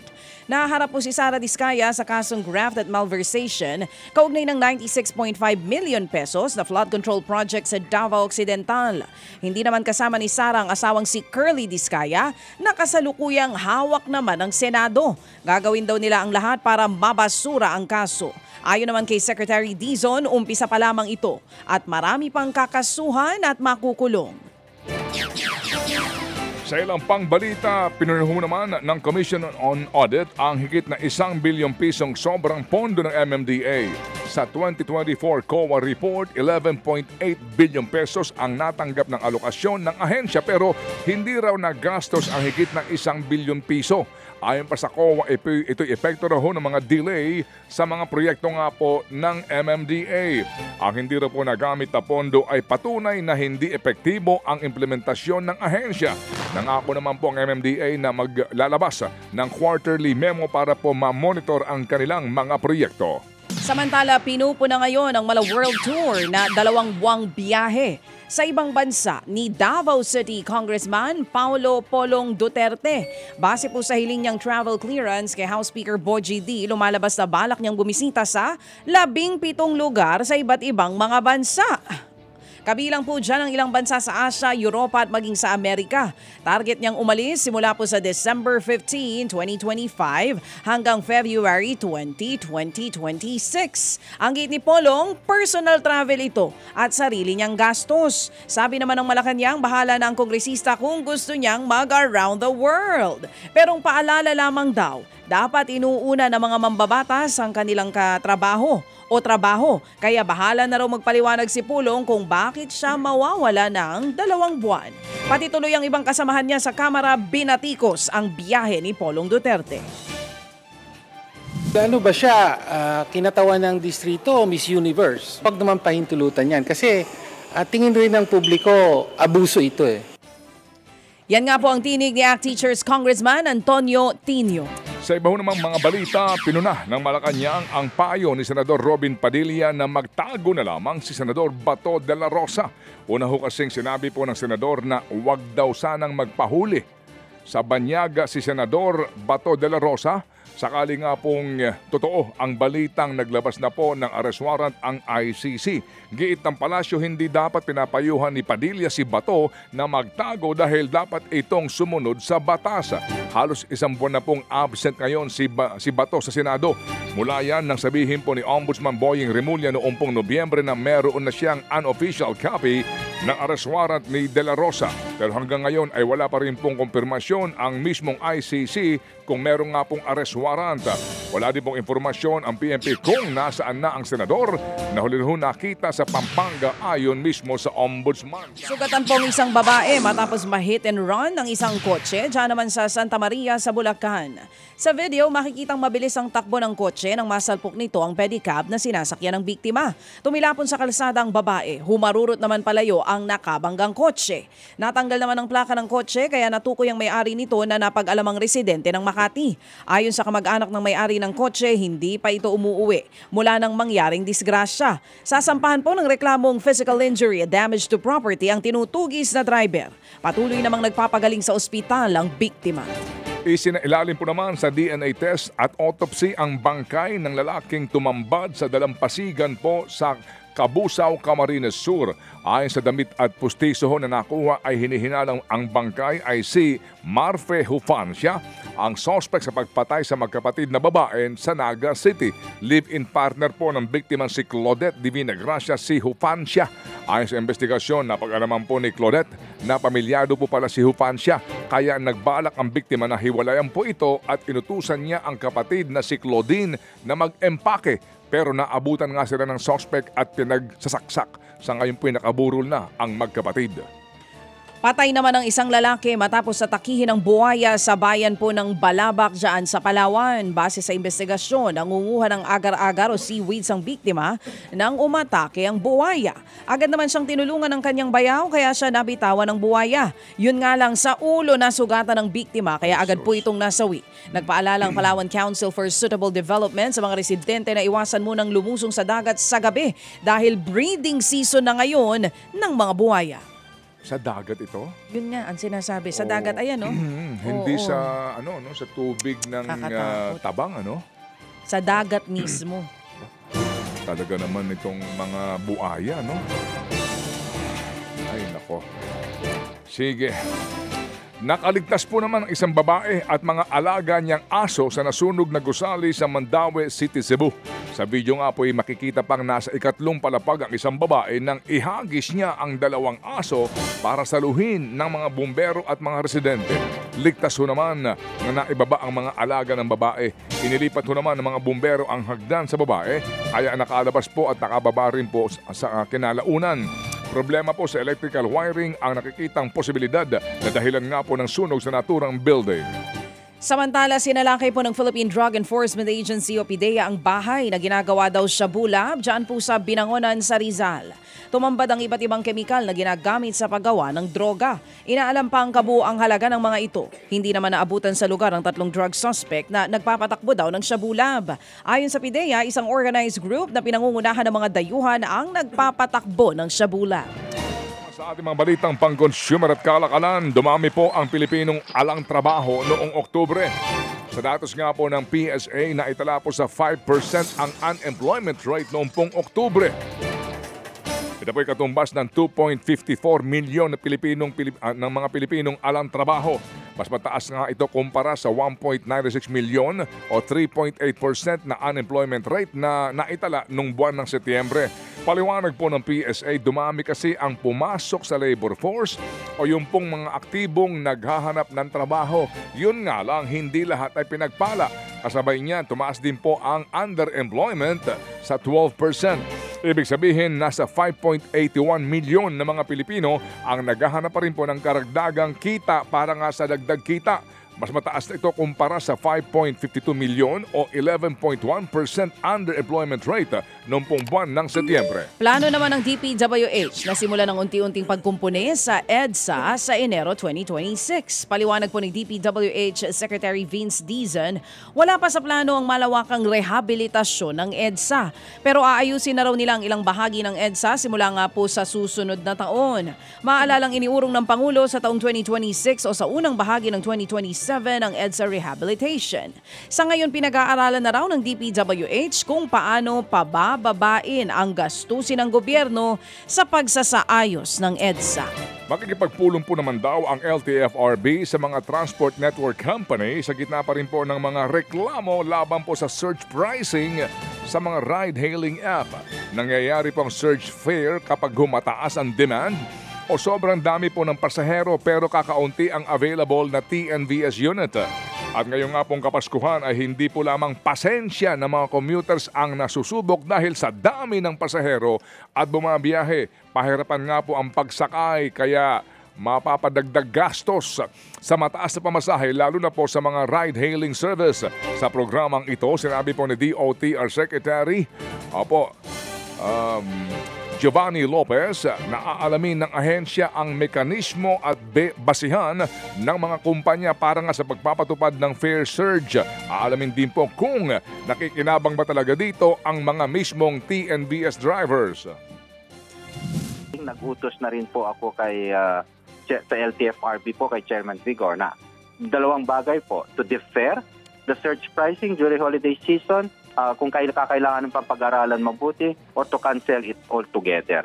But the surge pricing, sabi nila, is because of the convenience and everything. Pero sabi ko, it defeats the purpose. No? More than anything, dapat serbisyo talaga yan. Ayan, opo. Yan po ang tinig ni DOTR Secretary Giovanni Lopez. At sa puntong ito, kami po'y nagpapasalamat kay Secretary Lopez kasi siya po'y tumupad doon sa kanyang pangako kahapon na makikipag-ugnayan siya mismo kahit man lang telepono kay Mar Valbuena para po pag-usapan tong kanilang mga problema, hinaing at mabigyan po ng kaliwanagan sa pamamagitan po ng dialogo. Tumawag daw ho naman talaga itong si Sec Lopez at nakausap niya itong si Valbuena at nagtagda nga ng mga pakikipagpulong para po mailatag na ang lahat ng dapat ayusin sa matagal na pong hinihintay din nakaliwanagan ng nasa mga jeepney drivers and operators po. So thank you very much po Secretary at salamat din Mar sa pagiging mahinahon at pagtanggap ng katotohanan na hindi po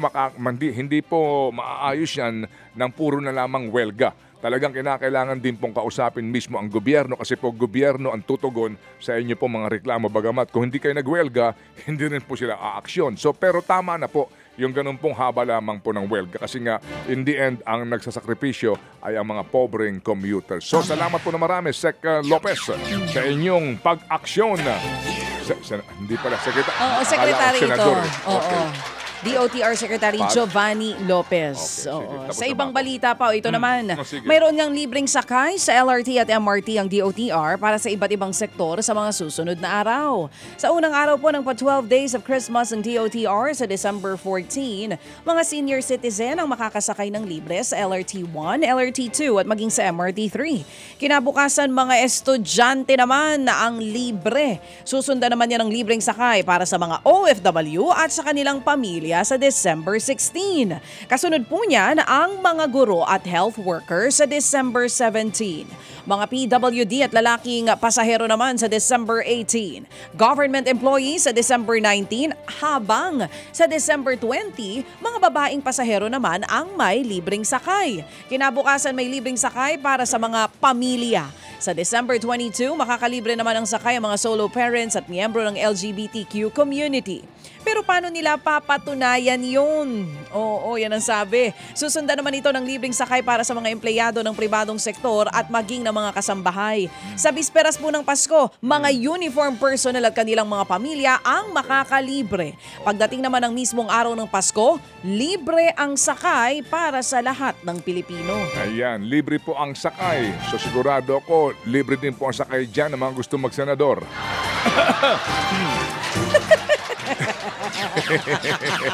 Joke lang. Tsaka gusto mag-vice mayor. Alam mo kung tumawa ka, nakatanggal talaga ng ano. Ikaw. Bahagya po namang nakabawi daw ang halaga po ng piso kontra US dollar, pero ito pa rin po ay nasa 59 level. Katiting po na sentimo lang ang lamang nito sa record low nang magsarado po kahapon sa 59.21. Opo, pero po sabi po ng ilang pong mga ekonomista, inaasahan pong lalakas daw ang piso nga dahil po sa paggasta ng mga Pilipino ngayong Kapaskuhan at ang padala pong remittances ng ating mga OFWs. Pwede kayo manood sa amin sa Signal TV. Pakabitan po kayo ng signal sa inyong mga tahanan dahil hanggang alas 10 pa kami ni Manong Ted. Signal TV Channel 101PH, Channel 19, yan naman po ang ating True FM TV. At higit sa lahat, tayo po yung napapakinggan sa Metro at Mega Manila, sa inyong mga radyo sa 105.9 True FM at sa iba pa nating FM radio station sa buong Pilipinas. Bukas na daw po ang Maui-Wawi ni Manong Ted Filon. See you tomorrow mga kapatid sa GMK.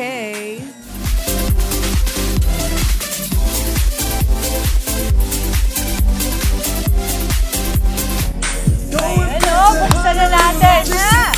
Wow! Yan po ang ating butter garlic macaroni courtesy of Kuya Andre and Ate Maui.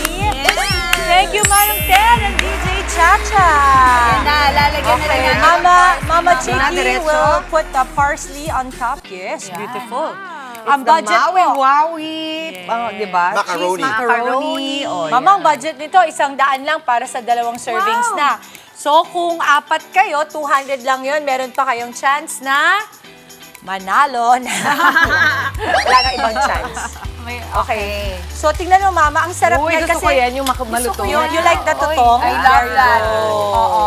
Let's move it. That's the cheese na nagbubo. I love that. Okay, give me your plates. Ito po, Kuya Andre. Sige po. Kayo po muna. Mama will have that. Mama Ken? Mama you Yes, Ken? Mama Ken. Mama Ken! Mama Chiki Ken! Manganta. Hinahanap niya na yung sili niya. Hinahanap niya yung chili pepper. Chili. Ito, Mama. Wala, hindi ko dala yung ano. Pwede to, crush chili. O, doon ako sa sunog. Doon ako yung magbabahin kayo. Yes, thank Yan you. Wala ka pa masyado. Wow, look at all the cheesiness there. The goodness. Oo, wow. ayan o, talaga, di ba? Okay, nakikinig ako na mga bata. You want to also? Yes, please. Okay. Okay na. Thank you so much. Okay, Angela. Here. Go for it. Nako, ayan si Angela tsaka si Mama Chiki maglalagay pa yan ng chili flakes. Kanin. Kanin. Excuse. Ito po, pork, Mama. Pork. Tayo ng I'll just keep moving this kasi baka masino. Thank you. Tingnan nga, ano ng verdict natin? Sige nga, pwede itong dagdagan ng kung mahilig kayo, may naiwan kayong mga ham, pwedeng yes, sweet ham or chicken. Bacon, chicken, pwede. Pwede rin tuna, mackerel, ganun. Kamusta? I love it. Angela, ano? Sarap. Sarap? I love Maui? Al dente. I love the cheese. Mama Chick. I love al dente. Dre, ano? Good. Oh, galing mo. Ikaw na nagluto niyan. Thank you. Pwede sa inyo ni Pawi to. Mamawi, Pawi. Mamawi, Pawi. Pawi. Teka lang, pwede daw magpabati ng happy birthday, 60th birthday. Sino? Lola to ni Kayla. Si Kayla at saka si Erica, yan yung mga sa coffee cafe natin. Ah, yes! Sa bistro! Yes, Kayla and Erica. Tapos sabi ni Kayla, happy birthday daw sa kanyang lola na si Basilia Aquino. Ang ganda naman ang pangalan ni Ma'am Lola Basilia Aquino. Hindi sarap nito. 100 pesos, dalawa na po ang makakakain. Sa mga kapatid po natin dyan, mahilig magluto, i-flex nyo na po ang inyong specialty dito mismo sa ating kusina. Paano natin gagawin yan?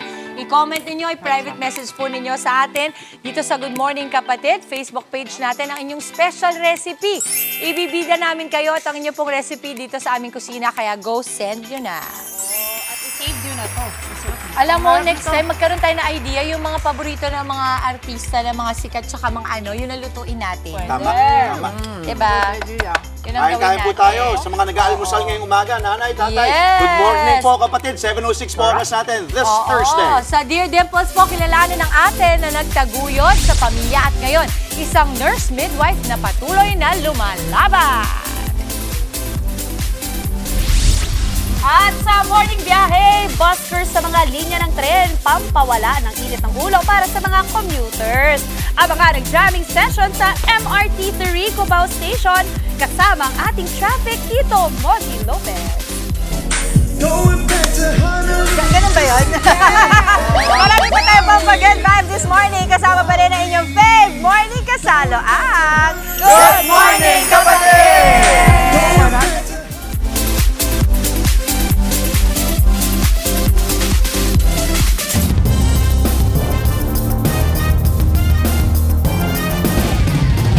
13 minutes past 7 in the morning. Good morning kapatid po. Nagbabalik ang Frontline sa umaga.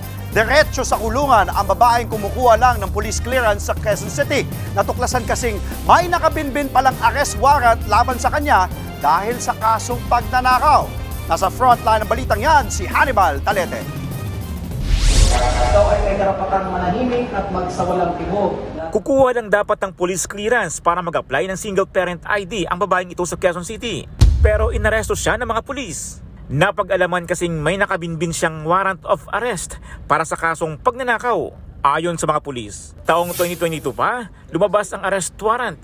Nag-ugat yan sa pagnanakaw umano ng babae sa kanyang dating amo sa Taguig City. Nag-work siya doon for 15 years as kasambahay. Then, pinailan siya ng kaso na qualified thief ng amo niya kasi nawalan ng almost 90,000 pesos. Matapos ang insidente, nakapag-abroad pa ang suspect at nagtrabaho ng mahigit 1 taon bilang staff ng salon. Umuwi siya sa Pilipinas noong Enero. Itinanggi niya ang alegasyon sa kanya. Hindi ko po alam na kinasuhan ako eh. Hindi po totoo yun. Nagtrabaho po ako sa kanila ng 15 years pero hindi ko po nagawa ng ganun. Kasalukuyang nasa kustodiya ng QCPD ang suspect habang hinihintay ang commitment order mula sa korte sa Taguig. Nagbabalita mula sa Frontline, Hannibal Talete, News 5.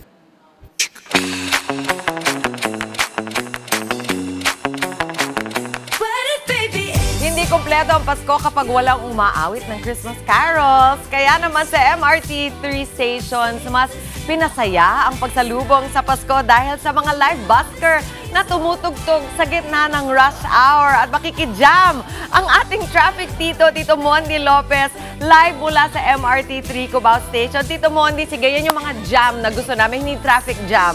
Traffic jamming session. Pero nininervyo sila, makikijam ka pala. Akala ko maririnig namin yung busker. Sige nga, let's go Tito Monty, parinig. Ganda? Ups, ganda.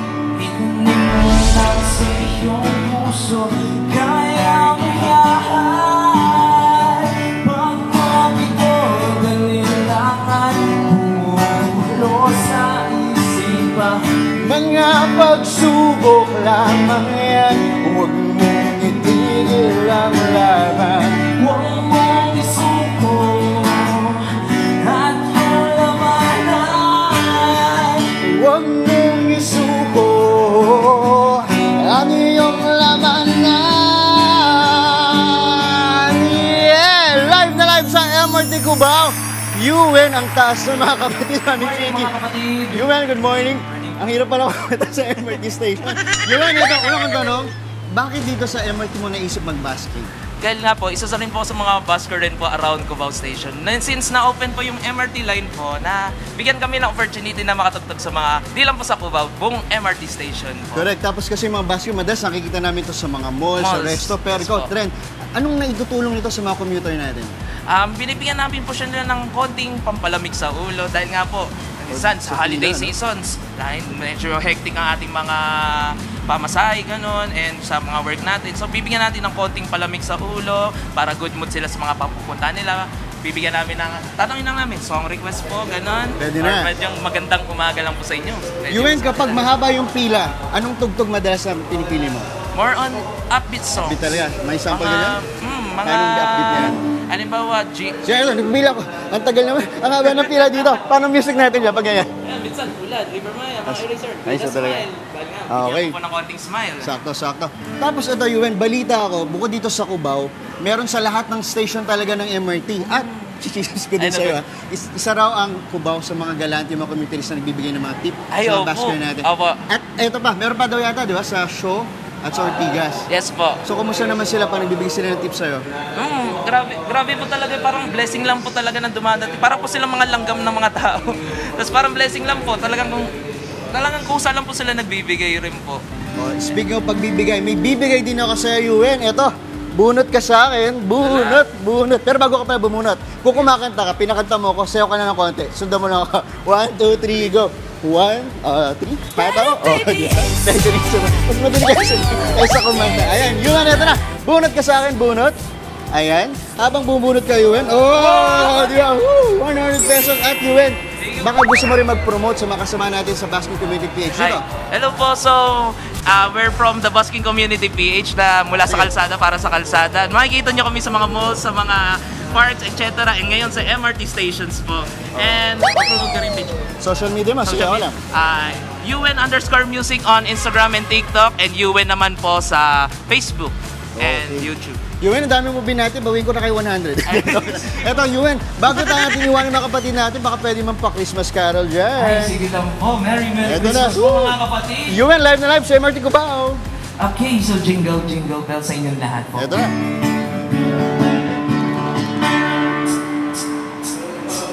Jingle bell, jingle bell, jingle bell rock.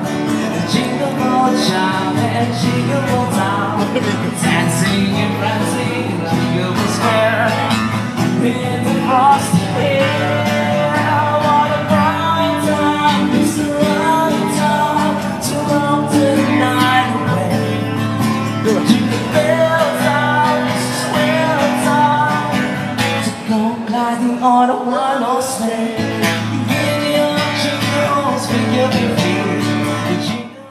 Round the clock. Yan. Pati kami dito, happy. Tinan mo naman si Tito Mondi. Wow, Huwer, alam mo, parang gusto kong sumakay tuloy ng MRT para lang makita ka dyan. Maraming salamat sa pinapasaya mo on behalf of all of the yung mga pasahero dyan na pinapasaya mo.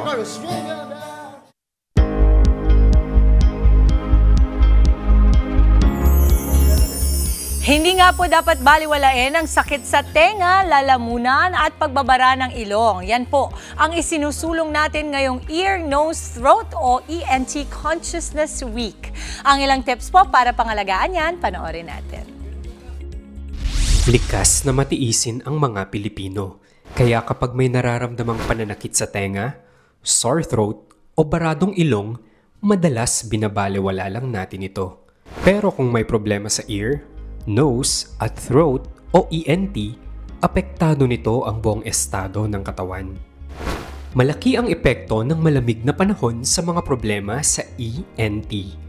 Pinapahina nito ang immune system ng katawan kaya mas madali tayong mahawaan ng iba't ibang virus na nagdudulot ng sakit. Ang pinakakaraniwan na tumatama unahin muna natin syempre sa tenga.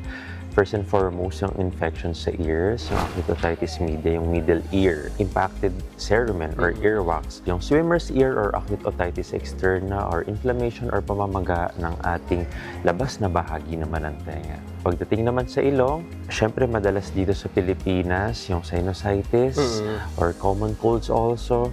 And then, yung ngayon, nauuso nga, may surge ng influenza virus. Also, allergic rhinitis. Sa ating throat naman, ang common ay yung tonsillitis and as well as yung tonsillopharyngitis or pananakit ng lalamunan at ng ating kulani sa loob ng bibig.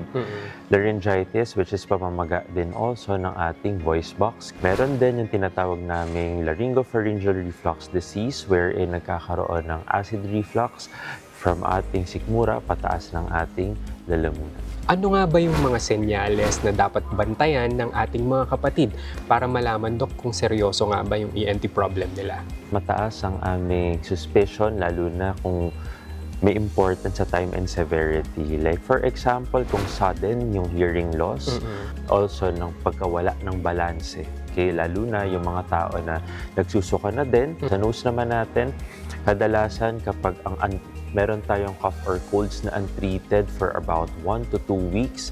May kaakibat na rin ito ng mga greenish or yellowish discharge as well as fever or lagnat. Pagkawala ng boses, of course, and hirap sa paglunok, and syempre yung hirap sa paghinga. Mayroon namang first aid at home remedies para sa ENT problems. For throat pain, okay, maaari tayong mag-gargle with warm salt water solutions. Pwede rin naman tayong mag-invest sa ating rest, okay, and hydration. And of course, we do have our over-the-counter medications. However, if wala pa ring resolution or improvement after a few days, doon na tayo pumunta sa ENT.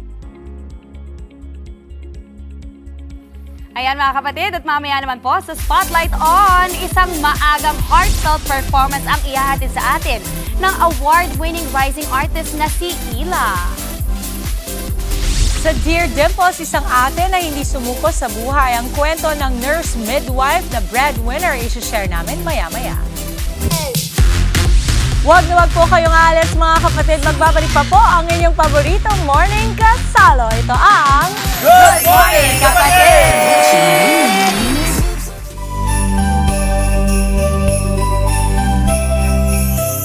Kaunting kembot na lang at Pasko na nga po mga kapatid. At kahapon nga, sinimulan na natin ang countdown para sa 12 Days of Christmas sa ating mga espesyal na pag-gift giving. At today, ang hiling ng isang PWD ang tutuparin po natin. Hatid ni Angela sa On The Go sa Pasko.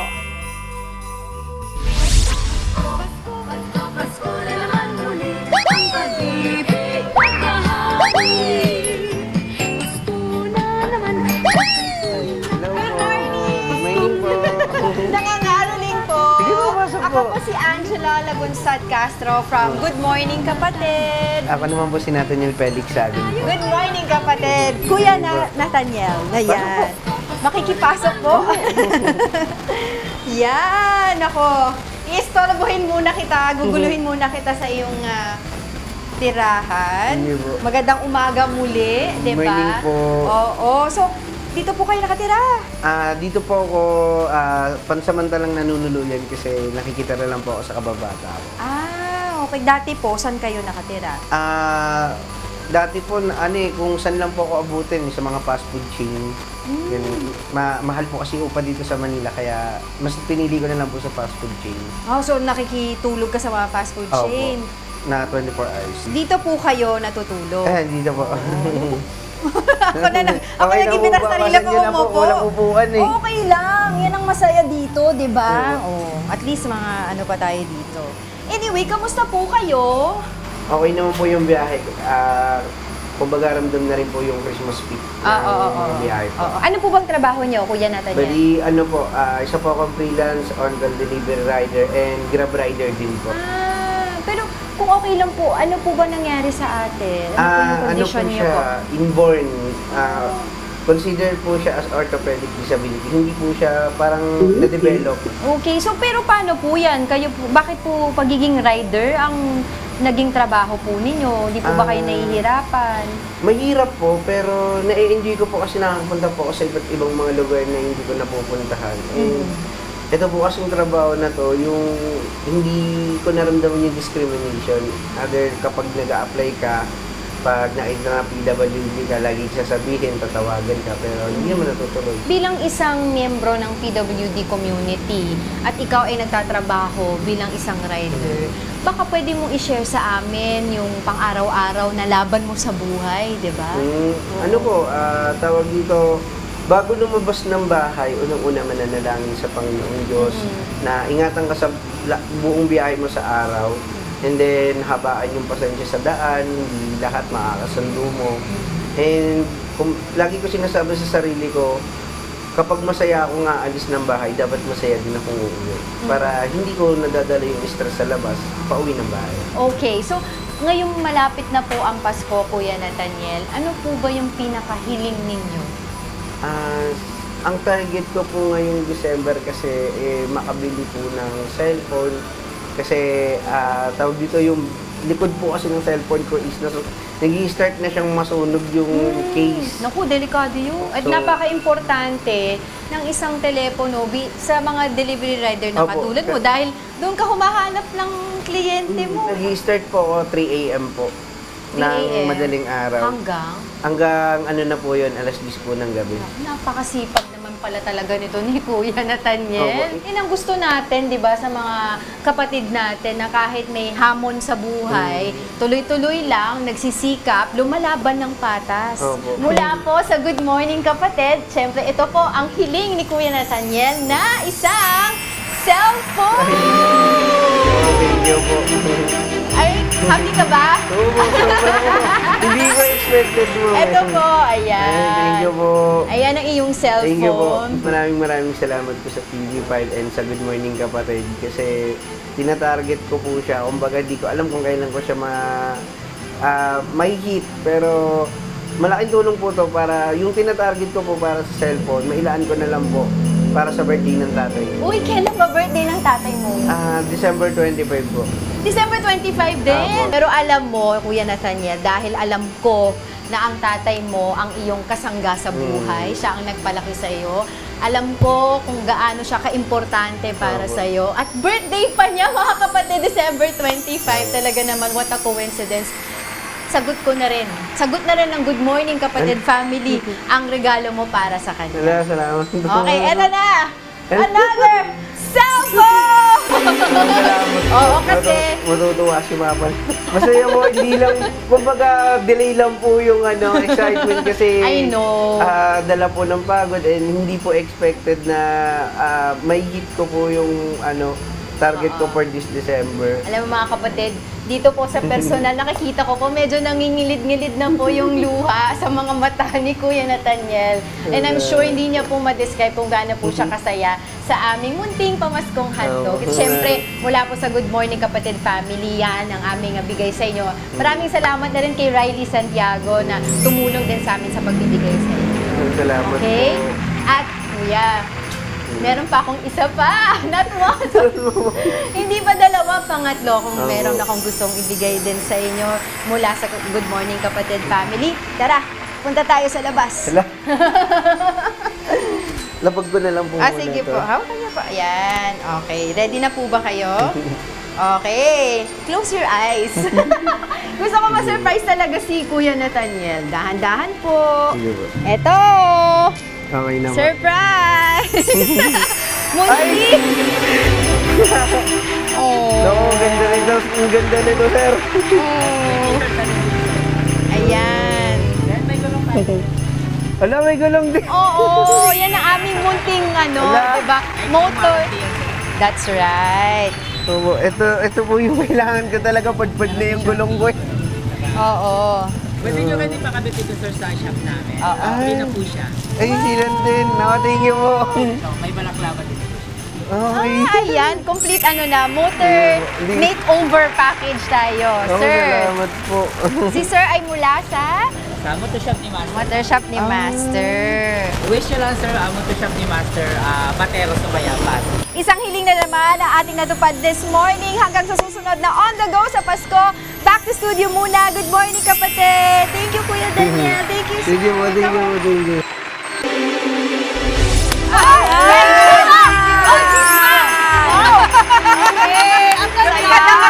Ang galing. Teleport ako. Share ko lang, nakakatuwa, Angela, to have you, of course, sa On The Go sa Pasko. Kasi dito talaga sa segment natin, Mama Dims, dito sa Good Morning Kapatid, na On The Go sa Pasko, marami tayong natutulungan, ating mga kapatid. At saktong-sakto kasi magpapasko na, you know what they say, di ba, pag magpapasko, you share all the more, all the blessings. At lahat tayo dyan, iikot sa On The Go sa Pasko. Abangan nyo po 12 yan. days. Yan po talaga ang diwa ng Pasko. So, abangan nyo po yung mga kapatid, Mama Dim, si Mama Chiki, si Andre. May mga tomorrow pala. pasabog din sila, At mga saka, pamimigay. Jel, kamusta experience? Masarap, no, na nakaka-face-to-face natin yung ating mga kapatid, no? Bilib ako kay Kuya Nathaniel, rider. Pero, tapos, di ba, meron siyang kapansanan. At doon niya pa Galing sinasabit mag-balance. yung mga binibili niya doon sa arm niya. Diba? What is your excuse? Yes, what is your excuse? Pati si Kuya Nathaniel natuwa talaga sa bigay mo. Kita mo yung sinseridad na talagang ang tuwan-tuwa siya. Oo naman, tsaka ang gaganda ng mga namimigay. Sabi ko, si Maui pupunta, Mama. Si Angela nakapunta na tayo. Papunta pa lang tayo. Meron tayo. Abangan nyo po yan, abangan nyo. Sakto sa advokasya mo. Yes. Yan talaga. Okay. Huwag po kayong aalis. Ako magbabalik pa ang inyong paboritong morning kasalo. Ito ang Good Morning Kapatid!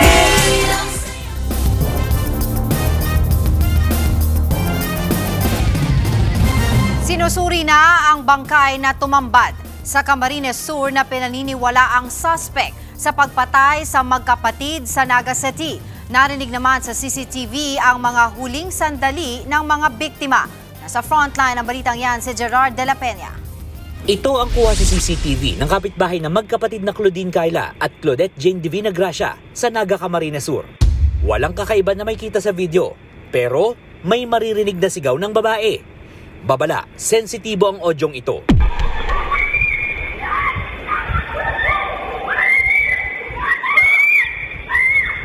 Higit 30 segundo ang sigaw at halatang may komosyon. Kuha yan gabi nitong Sabado. Kinaumagahan, nakadapa sa damuhan ang patay ng si Claudine habang nasa kwarto ang bangkay ng kanyang kapatid at putol ang kaliwang kamay. Pareho silang tadtad ng saksak. Ang itinuturong suspect, si Marfe Hufancia, live-in partner ni Claudette. Base sa investigasyon, napag-alaman ni Claudette na pamilyado na pala si Hufancia. Kaya nagbalak ang biktima na hiwalayan ito at inutusan niya ang kapatid na mag-empake. Pero naabutan sila ng suspect at pinagsasaksak. 2 araw matapos matagpuan ang bangkay na magkapatid, isa namang bangkay ng lalaki ang nakita sa dalampasigan sa bayan ng Kabusaw. Iba na ang itsura nito, kaya hindi na makilala. Ayon sa mga pulis, positibong kinilala ng mga kapatid ni Hufancia ang bangkay. Mula sa damit, pustiso at singsing nito, kumuha ng DNA samples ang soko para matiyak ang pagkakakilala ng bangkay. Nagsasagawa na rin ng autopsy para malaman ang sanhi ng pagkamatay. Walang nakitang foul play doon sa bangkay. So, posible pong nalunod ang dahilan ng pagkamatay ng tao. Ang ama naman ni Hufancia, nagsorry sa pamilya Divina Gracia. Humihingi kami ng kapatawaran sa ginawa ni Marpe. Hindi namin kagustuhan yan. Hindi ko inaasahan na ganyang mangyayari sa kanila. Sa ngayon, nakaburol na ang magkapatid. Nagbabalita mula sa frontline, Gerard de la Peña, News 5.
Mga kapatid, yan po ang singer-songwriter na si Ila.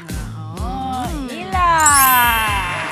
Magbabalik po ang marami pa tayong good vibes, kaya magbabalik pa po ang Good Morning, Kapatid!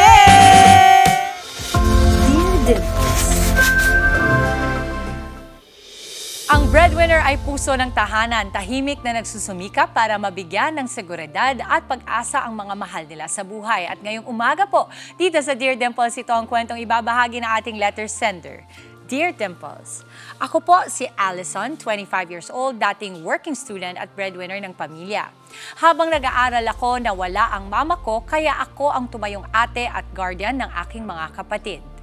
Pinagsabay ko ang pag-aaral, pagtatrabaho at pag-aalaga sa kanila kahit gaano kahirap. Ngayon, isa na po akong registered nurse at registered midwife na ipinagpapatuloy ang legacy ng mga magulang kong parehong nasa medical field. Patuloy akong lumalaban at nangangarap para sa mas magandang kinabukasan naming magkakapatid. Nagpapasalamat, Allison. At ngayong umaga nga po, napakaswerte natin, makakasama natin ang isang kapwa ko ate at breadwinner na si Allison, isang ate na patuloy na lumalaban para sa mas magandang kinabukasan ng kanyang mga kapatid. Welcome to Good Morning Kapatid, Allison. Thank you so much. Allison, salamat sa pagpunta mo ngayon. Maraming mga kapatid natin ang tunay na nai-inspire sa iyong kwento. Simulan na natin, hindi ka lang bagong registered nurse, kundi isa ka ring registered midwife. Bakit mo naisipang kumuha pa ng nursing? Both my parents po kasi nasa medical field sila. So basically, my mom is a registered midwife, then my dad is a registered nurse. At first po, my parents wanted me to take nursing na at first. Kaso, I was too scared if kaya ko ba talaga. So I took midwifery, which is yung ng mom ko. We had a lying-in clinic, so it was good for me. I like being there for my patients. I like yung feeling na from napupunan ng mother, ako yung unang makakahawak ng baby. And then, una ko pong nawala yung father ko at 15 only. And then, during my time in midwifery, tumama po sa akin ang pandemic. So, during my oath-taking and my graduation, hindi po nakaranas yung mother ko ng proper na ceremony. So, I wanted to give her that. So, that's why I took nursing also. So, during nursing naman po, on my 4th year, I lost my mom. But still, I proceeded kasi gusto ko pa rin siyang ituloy. Gusto ko pa rin ipagpatuloy yung legacy ng parents ko. Seeing na yung mga tao nakikita rin sa akin na katulad ko sila, I wanted to prove na pinalaki nila akong maayos and to provide for my siblings since ako na nga po ang magiging guardian nila simula nung nawala sila. Minsan or kadalasan iniisip kasi ng mga tao kapag ikaw ay ate, kailangan lagi kang strong. Kailangan para bang hindi ka pwedeng may pinagdadaanan sa buhay, ikaw ang lagi magtataguyod, lalo na kapag nawawala ang mga magulang. Paano mo itinaguyod ang sarili mo at nagpatuloy ka? Ano ang naging pananaw mo para makapagpatuloy at magpadayon sa buhay knowing na nawala ang papa mo, nawala ang mama mo, and yet you honor them with the things that you do on an everyday, lalo sa iyong karera? Masasabi ko po kasi na maganda yung binigay nila sa akin na aral kahit in a short period of time, yung pagmamahal at yung mga turo nila. So, alam ko sa sarili ko na the love they have for me, sagad na po siya hanggang sa ako rin yung mamatay na din. And I'm willing na ibigay yon kasi sila rin yung tipo ng tao na mahilig tumulong sa ibang tao. So, pumupunta sila sa mga bahay ampunan, nagbibigay ng kung ano-ano. So, that love, that offer sa ibang tao, that the care they want to give to other people, na bigay nila sa akin yun. And I want that to share it to other people po. So, kahit lagi nga, as a ate na sinasabing strong, maybe the one that made me strong a lot is the love of my parents, my siblings, my partner, and especially God po.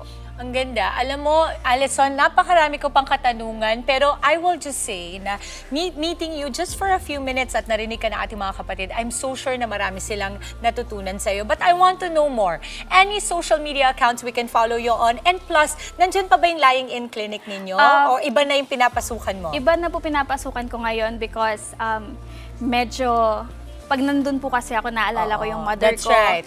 So, hopefully, maging emotionally and mentally ready ako to open it again because I really want na mas makita pa nila yung kung paano ako nag-grow. Pero as of now, iba po ang work ko and makita po nila ako sa Facebook as Renee Allison. Renee Allison, okay. And then TikTok as Ai Cuello. Yan po, ma'am. Naku, maraming salamat. Alison, thank you so much. Thank you And so it's been a much po. pleasure meeting you. I hope you enjoyed your time no matter how short. Salamat Yes, I sa iyo, am very Alison. happy. Thank God you so bless. much. At sa mga kapatid pa natin gusto pang i-share ang kanilang mga kwento na inspirasyon, pangarap at laban sa buhay, naku, share nyo lamang po sa ating Good Morning Kapatid Facebook page. Hanggang sa susunod po nating kwentuhan dito lang sa Dear Dimples. Punta naman tayo sa iba pa nating mga kapatid na nandoon. Hahabol tayo dyan. Dims, maraming salamat at thank you po. Maraming ganda ng kwento sa Dear Dimples. Kasama po natin ngayon si Ila, kapatid po natin na nag-perform po kanina. Ila, good morning kapatid. Good morning. Yes. Oo. At yung pinerform niya po kanina, di may pagkakaila, nanalo lang naman sa Awit Awards na Best Performance by New Artist. Diba? In-expect po ba yun? Anong pakiramdam? Hindi po eh. Hindi ko po inasahan na mananalo po ako bilang isang solo artist na bago pa lang po sa industriya. And sinikret po kasi ng police sa akin na mananalo po ako. So, dyan Surprise! Oh. But it's a good surprise. Oh, clear po. Siya nagsulat, siya nag-arrange, di may pagkakaila. Nanalo sa Awit Awards. Ano pa ang susunod kay Ila? Aabangan natin. Marami pa pong kanta paparating next year. And pwede niyo po ako makita sa kahit saang lupalop ng universe. FB, IG, TikTok. At Ila Musika po, ILAMUSIKA. And later po sa NU Dasma magpe-perform po ako. Balik ka dito ha sa Good Morning Kapatid. At i-download nyo pa sa Spotify yung Di Maipagkakaila. Mama Dims. Maraming salamat, Ila. And that is it para sa ating exciting Thursday morning. Happy birthday sa ating News 5 crew, Kuya John Alati, at sa ating News 5 correspondent, Opa Ian Suyo. At ito mga kapatid, 14 days na lang! Pasko na!